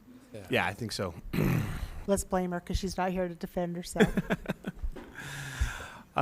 This evening we want to talk about the budget process and some direction that we received related to the upcoming budget development for the 2018-2019 fiscal year. So, as was mentioned earlier, this is a superintendent goal that you guys have agreed to, I guess. I don't know if that's the right terminology, but that there would be a more inclusive process beyond just the NST or Negotiated Solutions team for our development of next year's budget, and that we needed to include input from stakeholders. And there were a couple additional criteria that were provided to us as well. And so we are recommending or suggesting that a budget committee be formed. And the packet that I prepared for you has some of the documentation that we use for the development of a committee. And just for clarification, a budget committee or any committee in our district is differentiated from a work team, meaning that the committee has representatives from outside of the organization that help us with the charge. A work team would be in which we would have staff members working on a particular item. So this, the charge that we are proposing, and this is certainly up for debate, and one of the reasons for the work session this evening to have these conversations would be that the budget committee would develop a recommendation of budget priorities for the upcoming school year. And specifically, what I envision here is that this group would actually not only establish what priorities we want to have ranked, but that we would also include an electronic means for additional support beyond that of the committee itself to force rank those priorities. Meaning that, and I'm going to make up these numbers, that if there were 5 priorities that the committee agreed upon that were areas that were financial priorities of the district, that we would create an electronic survey that everyone would have to, or would be required to submit all 5 of them in their highest priority order. So there'd be a number 1, they'd be forced to create a number 2, a number 3, a number 4. You couldn't say that they were all a priority. That information would be compiled and shared back with the committee, and a formal recommendation of that work would be created. So that's the charge that we envision from the communication that we've had with the board to date. And I'm going to just pause right here to make sure that we didn't miss the mark with the charge of the committee. Where would the priorities come from that are on the list that people are ranking? President Fisher, Ms. Tweedy, that's a great question, and that the committee itself would come up with those priorities based on information that we would share with them. So again, hoping that the stakeholders themselves would have some vested interest in our district, that they would come with a preconceived notion of, just the basics of our district. We are envisioning 4 meetings of the budget committee. The first 2 meetings would be educational in nature. One school finance 101 class is what I'm calling it, just an overview of how finances work in the state of Arizona when it comes to public education. And then the second being specifically the financial reporting that is representative of Deer Valley School District. The third meeting being a meeting that would actually develop the priorities based on the information that we shared with them and any other input that the committee members would have received between the meetings. That particular list of priorities would be then what we would survey to the greater community as a whole, in terms of getting electronic feedback so that we can reach more than just the committee members themselves.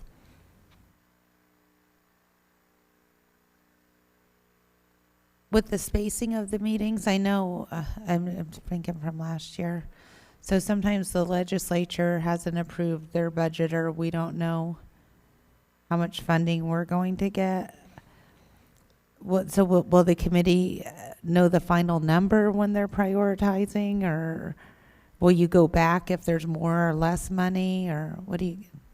President Fisher, Ms. Tweedy, I don't envision that it would be necessary to go back or to know the final absolute revenue that we would have available for next year, because again, they would be establishing the priorities of where we should focus the resources, not necessarily making a recommendation of how the money will be spent, but what is a greater priority. For example, maybe to illustrate the point,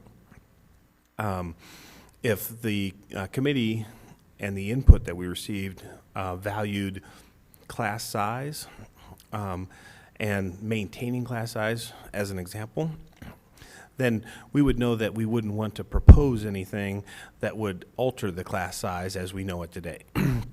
Or alternatively, if the committee knew that we wanted to at least maintain, if not reduce, class size, if we received additional revenue, then we would make that a priority as we developed the budget or the recommendation. I do need to mention that one of the things that I was cognizant of is that because we have language that supports the negotiated solutions team, we retained their responsibility in the budget development process, specifically for the salary and benefit recommendation that they're charged with. It also includes working conditions as well, but I apologize. So the NST would still participate in doing the work that they have been doing for years. But this would add another component that we would allow for additional input to be able to rank or create those budget priorities, and not necessarily have to have the absolute or exact numbers of what the budget looks like, or what the legislature might do or not do.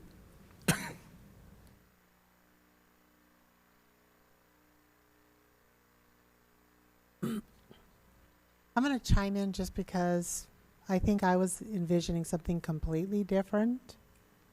And again, this is just straight opinion because it's what I've known. It's not that your process isn't great or good or in going through the budget process, granted for a much smaller district, what I envisioned was what we had done there, and that was we had a budget committee that they came in. Literally, we had this is our base budget. Nothing can be adjusted from this. This is our bottom line. Okay. Now this is how much other money we have, and or in those years, oftentimes it was this is how much we have to cut. And so then we had a committee which had the same thing what you're proposing: teachers, community members. Each association got to put 2 people on the committee. Also not part of NST or we called it IBN, but and they would essentially, well, we would put on the big screen, this is the budget, these are our numbers, this is what we're playing with, and then we would move around. Of course, like I said, in many of those years we were cutting, so where can we cut, where can we take money from? And we would say, okay, well, we want to give X amount of a raise. How can we do that? And then we would play and see where we could make that work, or X amount of dollars.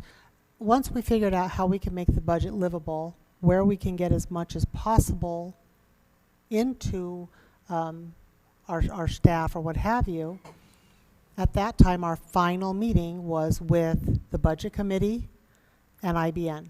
So we had an outer horseshoe and an inner horseshoe. The 2 committees came together and they said, okay, the budget committee has said, these are the things that they can do. These are things we must do because we got to keep the lights on. We have to keep the building to the basics.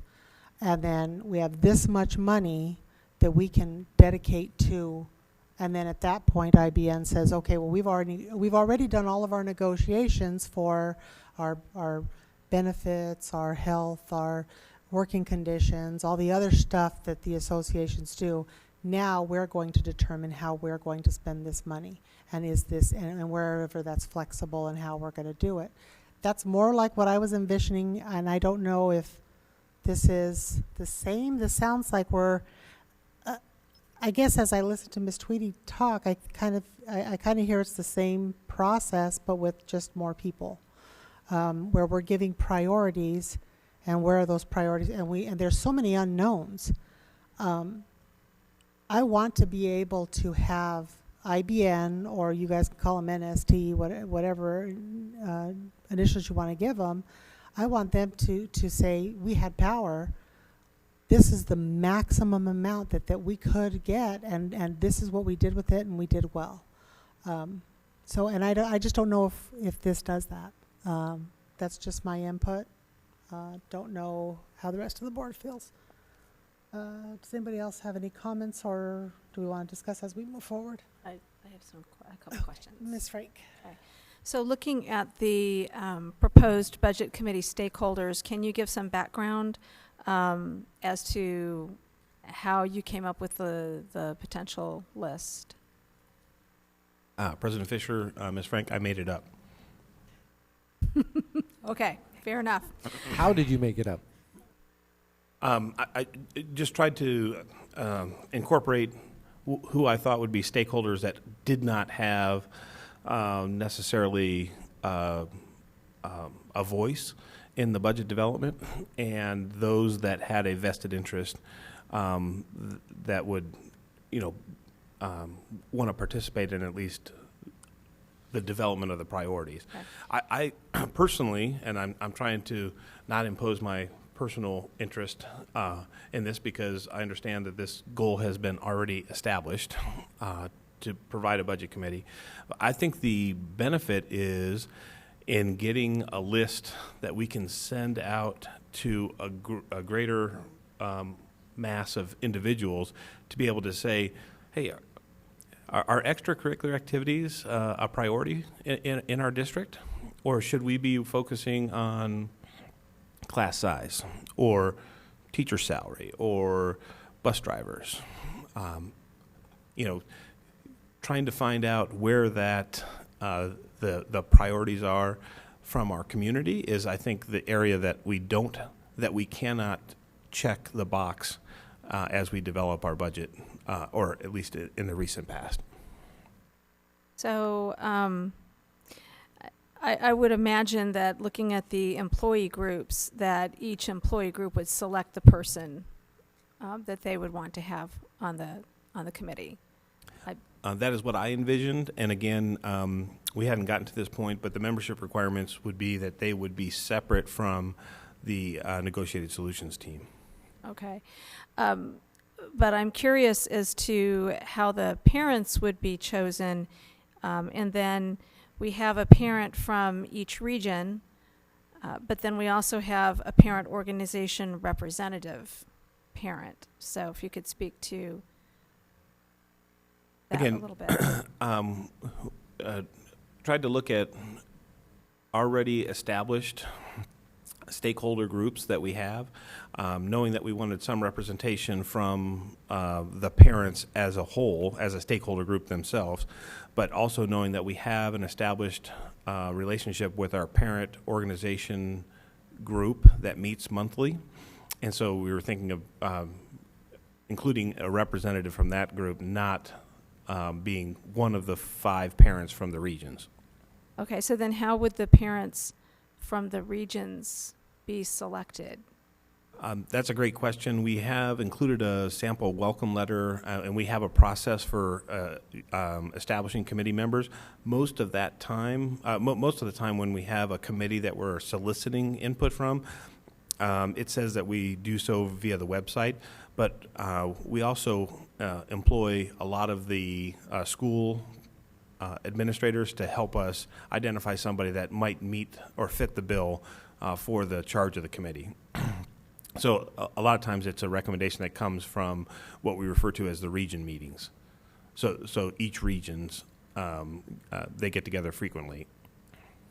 Okay, so what I wouldn't want to have happen is, and I'm just picking, say, band as an example, all of the band parents get together and say, well, all of the parents, one band parent from each region, and then suddenly band becomes a very top priority, or athletics, or something of that nature. So, yeah, and it need to be a mix. one of the things that we did envision that it could get weighted one way or another. We tried to keep the group small, knowing that we had to move rather quickly based on the timetable that was provided to us. But we wanted to make sure that there was representation from various school configurations, so not all just high school, and certainly understanding somebody that knows a little bit about our school district. So how long have they been a parent in our school district? Not somebody that maybe just recently moved here, but also not excluding those people, but having people that might have some sort of financial background, in their professional life, or have been involved with other activities. That doesn't necessarily preclude that from being all from one genre of the various activities that we offer, like, because we have band in the elementary grade levels as well, but certainly trying to find as much diversity as possible for the group. Yeah, I think you'd want to avoid the appearance of hand-picking people for the committee. I think that's concern that I've heard in the past, so that it doesn't look like the district handpicked certain people that they knew would go one way or the other to be on the budget committee, because it's going to be an important committee, and it's going to affect employees, and well, students, everyone. So those are just some initial thoughts I have looking at the list. And so this is, What we could do is have them apply from each area.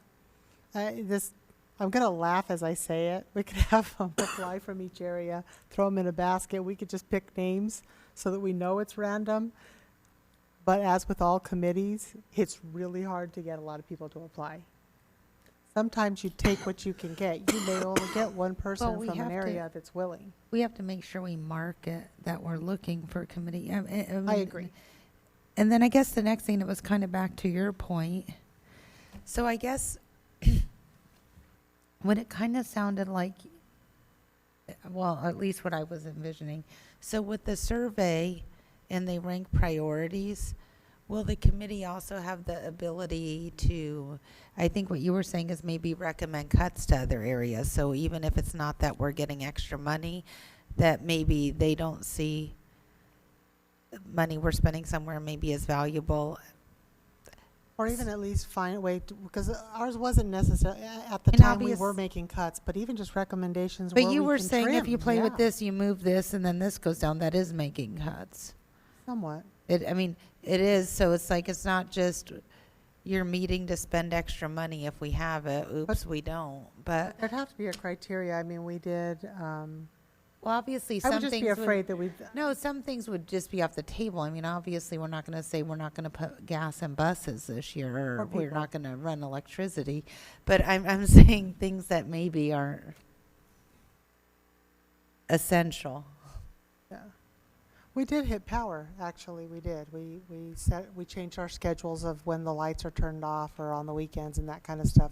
We did do some savings that way. My concern is just people. I don't want anybody to believe that the committee can recommend ever cutting people. That's all. I don't I'm want to just say saying clear. recommend, but it wouldn't be a bad idea if people could have suggestions. I mean, I don't mean this to come off insulting or anything, but I know when I worked here, we didn't appreciate every gift we got for our classroom, and we know they costed money. So people may have suggestions. I just, you don't want to be giving people ugly ties and then saying, now we don't have money. You want to find out if we have ugly ties and save money there. Or big TVs. okay, and so there's been a lot of discussion. I just want to make sure that we're in agreement. This is just suggested language, right? So I think I stamped the draft watermark on the documents. I tried to make it as big as possible, but it's important for us to know that we have the charge of the committee correct. And so if you're expecting something more than a ranking of priorities from this committee, we need to go back to the drawing board, quite frankly. Because I will remind you that we do have prescribed language that's been agreed upon, in which salary and benefit recommendations come from the negotiation solution team. So to honor that, we wanted to get this work done in advance so that this information could be fed to the negotiated solutions team to be able to say, hey, this is what the budget committee is suggesting we needed to focus on as an organization. Right, the budget committee would say, okay, this is how much money we have, and then negotiating solution teams decides where it goes. And again, So that was my thought. in anyways. February, we Based will on not know priorities. the definitive number of what the money is, but we will know, we can say, hey, here's a list of all the things that we would like to see accomplished. And as the money became available, they could be implemented. But the actual act of what the money will be spent on, I did not envision that as being part of the charge of this committee. Or, let me put it that way. The way I wrote this, it does not include that. Right. So I guess that becomes board discussion, is what we are intending on this committee to be. Is it just a recommendation of setting priorities, or is it an actual budget committee that reviews what the budget would look like? I know the one thing either way, whether it's the way you wrote it or whether it's actual budget, one thing is I want it to be listed as and this is my personal desire. The board may say jump off, but I want it to be a board committee, declared as a board committee for the sole purpose that I want it to be bound by open meeting laws. I want it to be an agendized meeting, and I want it to be open to the public. Not necessarily for input, but they can sit and watch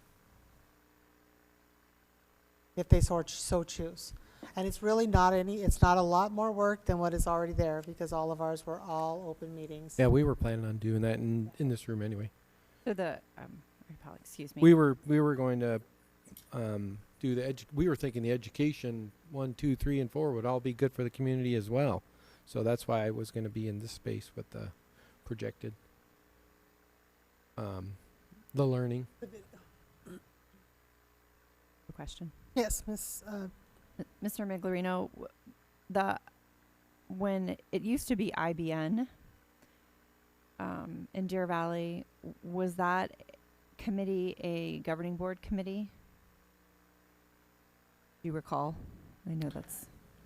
President Fisher, Miss O'Brien, I don't believe it was, but I'm guessing at that. Okay. I guess I would ask, is there a reason that, beyond stating that we want them to be open meetings, that we would make it a governing board committee? I mean, if we direct the superintendent to make the committee meetings open and advertised. Well, the only difference is whether or not it's a choice or by law.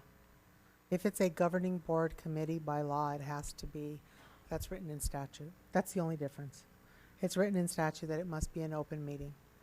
And I think for us, for me personally, I think that alone displays to the public that we as a governing body truly want open transparency with our public, to the extent that we are willing to say this is a governing board committee and we want it open to the public. And to me, that's just very important, and that's the only reason. It's in law versus choice. President Fisher, I think there are some additional requirements for a board committee.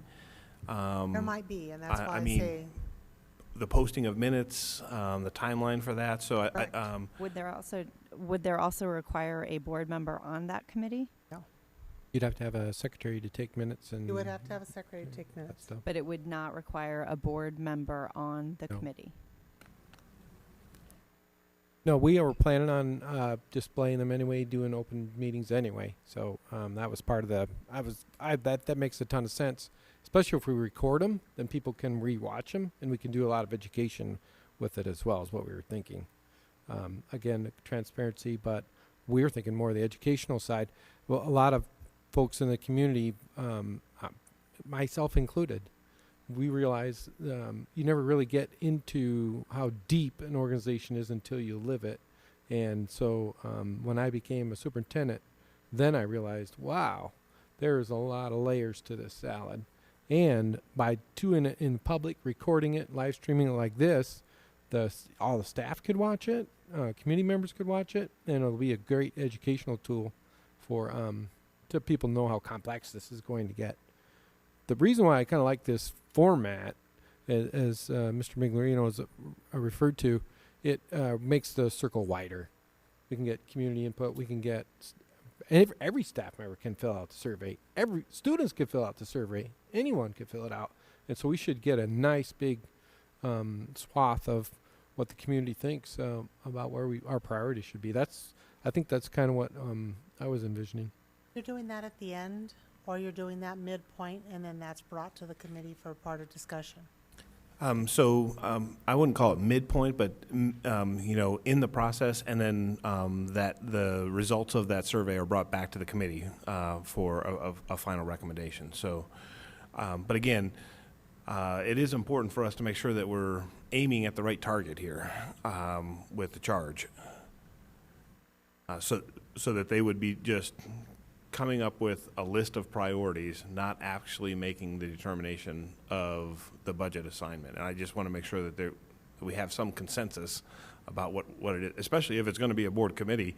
I believe it requires a vote, which is not scheduled for tonight, by the way, but this is a work session. But if it's going to be an official board committee, I believe it will have to be commissioned by a majority of the board. Well, I would have the following comment. If there's a commitment to having it open, I'm not sure we should make it a board committee and require people to post meeting notes. And I mean, I don't know. I don't know that we should put extra work because already establishing, we can maybe look at it next year. But I think just having it be in an open meeting might be. And That is our I plan. should comment, we actually have the meetings identified, the meeting dates, because we specifically tried to find, and they're not great dates, by the way, if you look at the calendar, but they are dates in which this central boardroom is available so they can be recorded. So it was always our intent.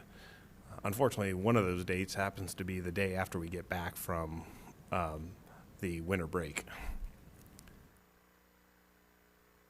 Fisher? Yes, it's a study session. Oh, Go okay. ahead. Yes. Thank you, though. Trying to follow protocol. I like this idea for as a step in the right direction, with the caveat that, and I understand the priorities. I think in being able to establish priorities, that could still mean a committee member says, I want to spend less here. I don't know how those priorities will get, but I don't think that means that a committee couldn't recommend to our stakeholders less spending in an area and more spending in another area. I will tell you, I think that it's an excellent idea for whatever the committee develops to send that out to our stakeholders and have their input on there. I think that will be very informative. I love that there will be representation from all of our regions as well as a variety of schools. As I read through this, I think they're looking to make sure that all school configurations are represented, so you don't have 5 high school parents, and they certainly shouldn't be all, as Mrs. Frank said, not all band parents, and that we will have different members of our employee groups represented on this committee rather than what's represented on NST. So I think this is an excellent first step, and given the fact that we are under a tight time frame to do this, I'd like our other board members to consider giving the go-ahead so that we could start moving forward with this process. Well, I agree with what you said. I would just like to see added to the survey that people could recommend areas that maybe we could look at if we needed to save money, just to gather input. It doesn't mean we're going to do it if it's... So if there's something so there's a blank spot at the end in case they Maybe think a- we where missed you can fill something. in. You Any missed additional something? comments? Like You a have nar- a additional- narrative, Or additional comments or additional ways we may be able to save money that you know of, because it's just good to know that. Yeah, I agree. I would agree. Ms. Dr. That's going Smith? to make this. I'm, yeah. I'm, I'm looking to see I knew what if you Dr. were doing. Smith's awake. He's on. He's writing it as we speak. Yeah. There is open-ended parts to it. I'm so glad this isn't a work session so we could be a little less formal here. Yeah. Yes, Yes, yeah. that would be lovely. Come on up. Dogs.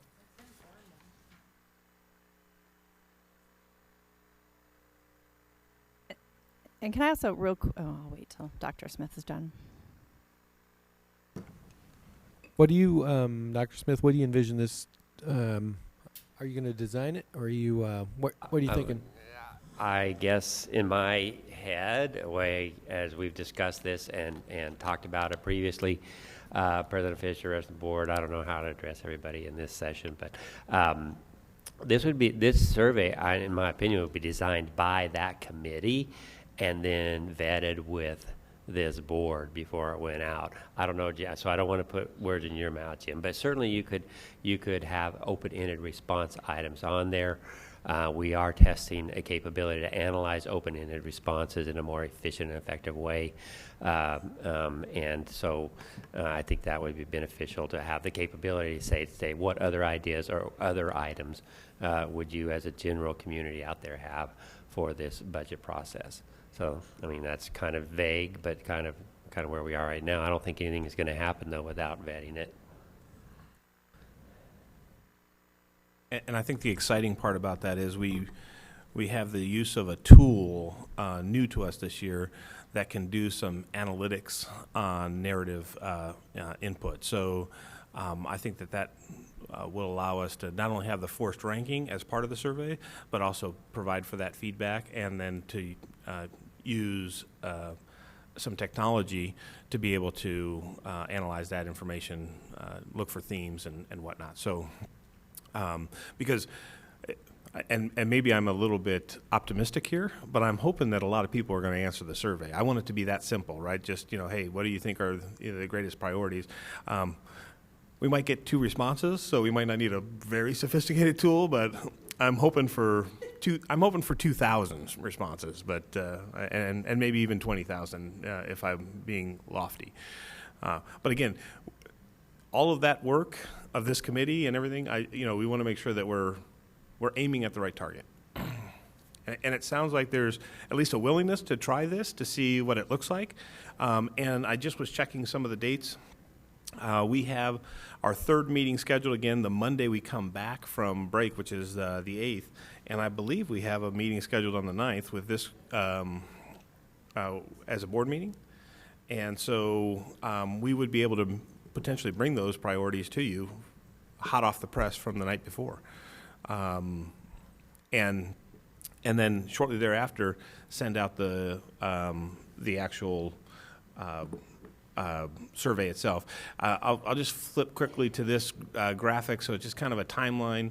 And I really, unfortunately, put this together rather quickly this afternoon, maybe this evening, to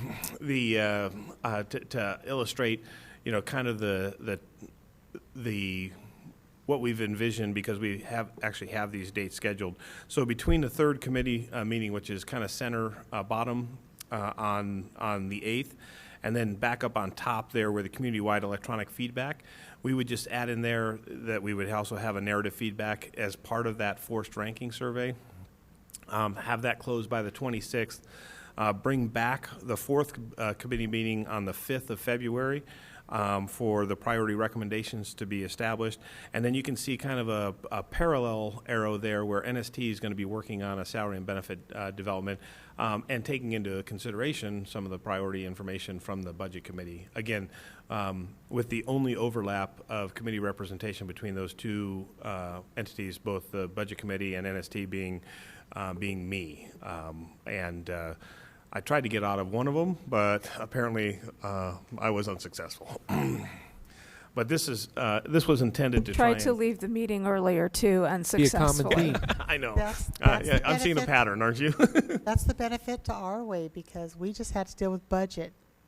HR had to deal with the IBM. Yeah. Just saying. So, I just put this together just as kind of a graphical representation of what we have. But I think if we toggle back to the membership requirements, again, not on the NST, making sure that we have some diversity amongst that. This is what we envision for the 13 members of that committee. Again, one from each region. A parent, I should say, specifically. Our employee groups being represented, again, without being also on the NST. Our foundation, we think it would be important for them to have a representative. The parent organization, our business partners, and then our interfaith representative. Those are all existing organizations that we have ongoing discussions with. We thought that, and so is there anybody that we're missing from this, again, that we might want to also include? And again, we tried to be, I don't want to use the word minimalistic, we tried to make sure the committee was manageable in terms of size, because we are going to have to move rather quickly. Well, the one thing that we did differently that I did like, because I know that the associations, they say they represent everyone, but not everyone is a member. And there are some people who don't feel represented because they're not a member.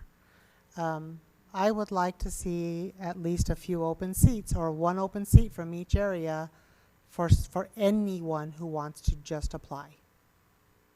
Any one staff member, so a seat, it could be a custodian, it could be a maintenance guy, it could be a paraprofessional, it could be, you know, from that area. And then you say on the administrator side, there could be, well, probably not you or Heather, you guys wouldn't count. But let's say, I don't know, the director of state and federal programs, or whatever have you. She wants to be on it. So maybe a and staff then we have member a at teacher large? who's not a member of DVEA and wants to do it.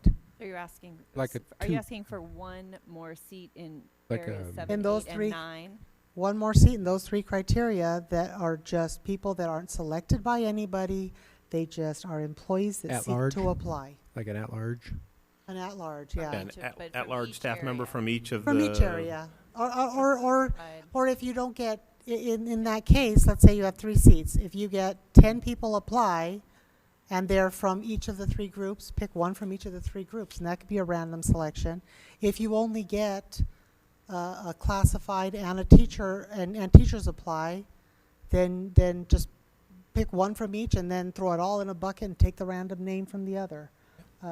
Something like that. But just three extra people that can just apply. They just want to join. So that we hear their voice. Because I hear often, I'm not a member of the association and I don't want to be forced to join if I don't. You know, and I hear that a lot. That they feel like they don't have a voice. They're forced otherwise. And it happens everywhere. We can add So- them at large. Well, just to point out, no one's forced to join the association, and no one's excluded from joining. That's a personal choice. Correct. So if Right, the but they're recognized, excluded from joining in the committee if they're not. but a if member. the recognized group that negotiates on your behalf, if you choose not to be a member for whatever reason, then that's your choice. There's no employee that's excluded from belonging to DVESPA or DVA. I just want to make that distinction. Right, they're not. They're not excluded from joining, but just because they don't join doesn't mean they're any less an employee. And it doesn't mean they're any less valued, and it doesn't mean that their voice should be silenced. Yeah, in fact, I President believe- Fisher, today when I was sharing this with the negotiated solution team, we had a meeting this afternoon. The classified representatives asked if they're, because I shared this information with them orally, mainly because I hadn't completed it, to be honest with you. But they asked if it had to be a member. For their classified employees. So they're already thinking along those terms, but we can easily add a member at large in each of the categories: administrative, certified, and classified. It would add 3 more people to the committee, and I think that would be a voice that isn't represented in the negotiated solutions team anyhow. So we don't have to worry about. The NST would still be as it is. I mean, this is just part of the budget. Simple enough. The voice at the table. We heard it last year, we heard it the year before, and even, I will tell you, I even hear it at my own work. I myself joined the Administrators Association so I could have a voice. It was because otherwise you didn't. It is a forced thing to an extent. Yes. Is the NST, are those meetings going to be private or public? So President Fisher, Ms. Tweedy, they currently are still a private meeting. We have talked on a number of occasions. The actual NST came up with a recommendation for changes that they would be willing to incorporate. Just trying to be proactive from discussions from a year ago, and to try and make a number of meetings, a number of the scheduled meetings, potentially public meetings as opposed to private, but keeping some of them as private meetings, and the public meetings with the intent of being able to capture more input from more than just the NST members themselves or the membership of the NST. But that has not been implemented as of this date. It was a recommendation that was crafted from the members of the NST, but it has not been implemented. I guess I do have some concerns with that, and I know it's not going to make me completely popular with the NST team.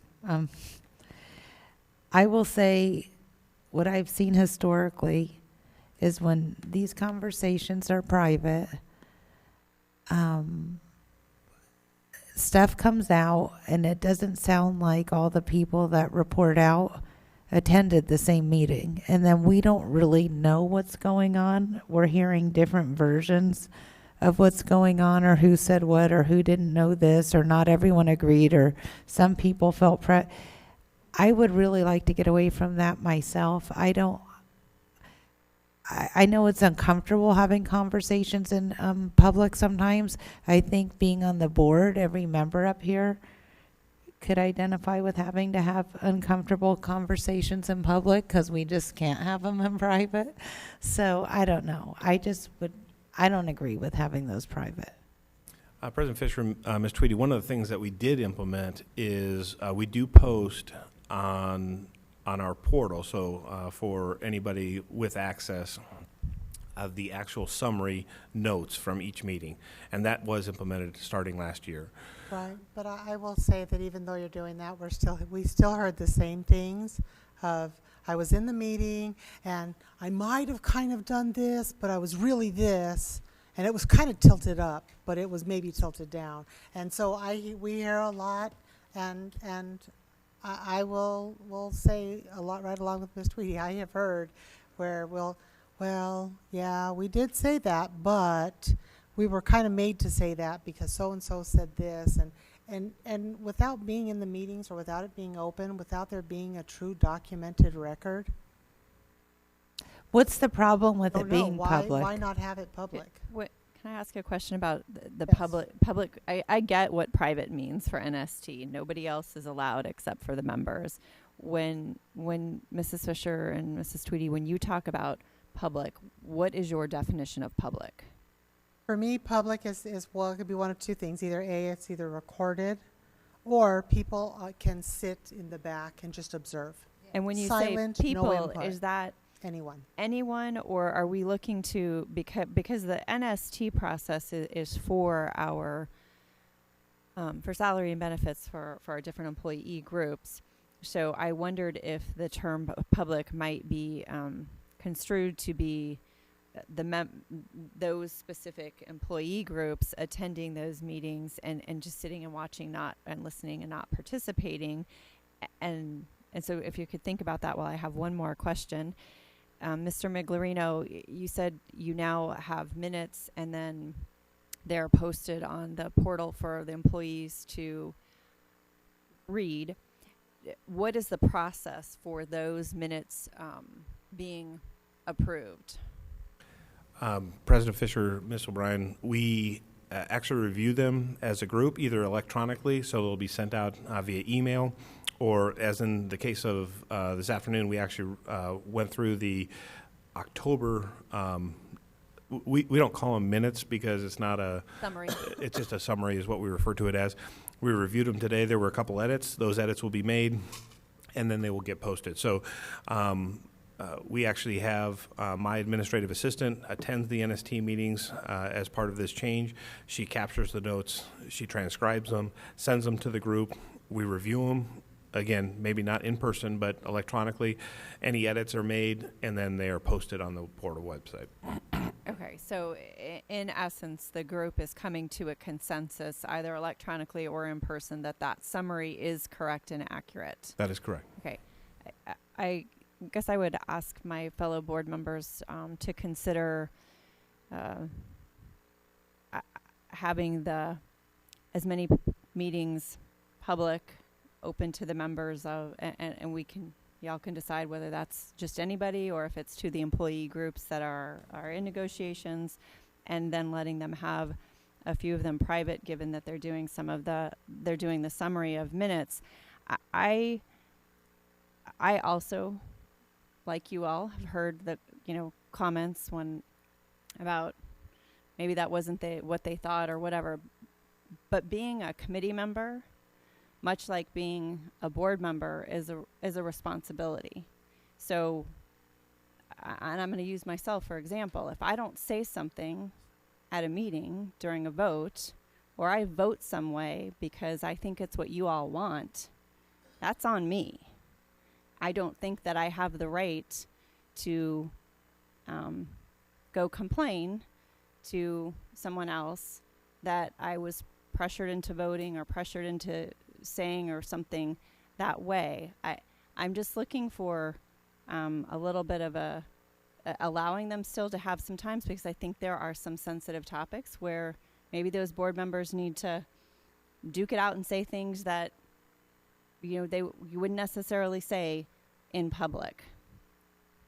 Just my thoughts. And I do agree. I have seen where there are certain topics. My concern with it is when you get to the point where it would be like if the five of us were allowed to have those behind-the-scene topics or those behind-the-scene conversations, and then we come out and we say something, and then it's going to be presented what we had talked about, and then one of us says, well, no, I just did that because they made me. They forced me to do this, or and the public is going to believe, if they want to, if they're my buddy versus the rest of y'all's buddy, they're going to have the perception that I was forced to do something, and there's no record whether or not it was true. So that's the concern. If I could jump in, members of the NST committee are not elected officials, so it's a different standard for public versus private meetings. And I know we have some members of the NSD committee here. Perhaps some of them would like to have something they'd like to share with the board, since it's a work session, or. But it's not an agendized as the NST committee. So I mean, it's just, I'm not sure that it's a work session. Right, so, because we're kind of sticking mostly to budget. Got some feedback from Miss Ordway, and she said she thinks it's spot on and it's worth a try, and we'll see how we can improve it next year. Which, the budget process, not the Because NSD? I think we have So- to re-agendize NST. Can I just Okay, ask, so- what's the reason why you want to keep the NST private? What is the problem with it?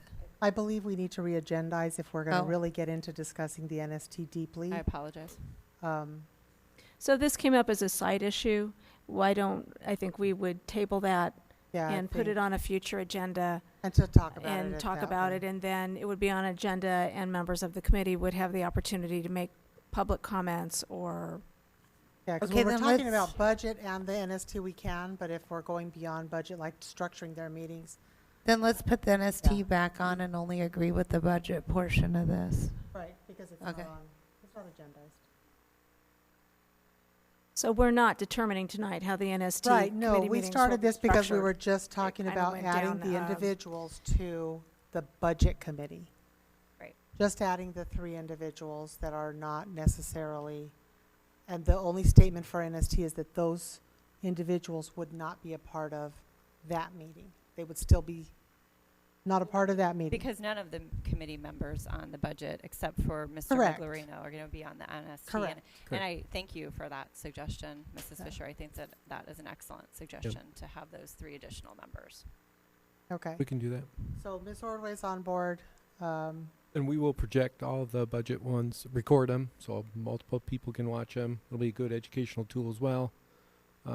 It's worth a stab. We think it has a lot of pluses. And again, if we don't like it, we can change it. But with the type frame that you gave me, this seems to be the best solution that we could come up with. So we wanted a thumbs up or thumbs down from you, or a sideways.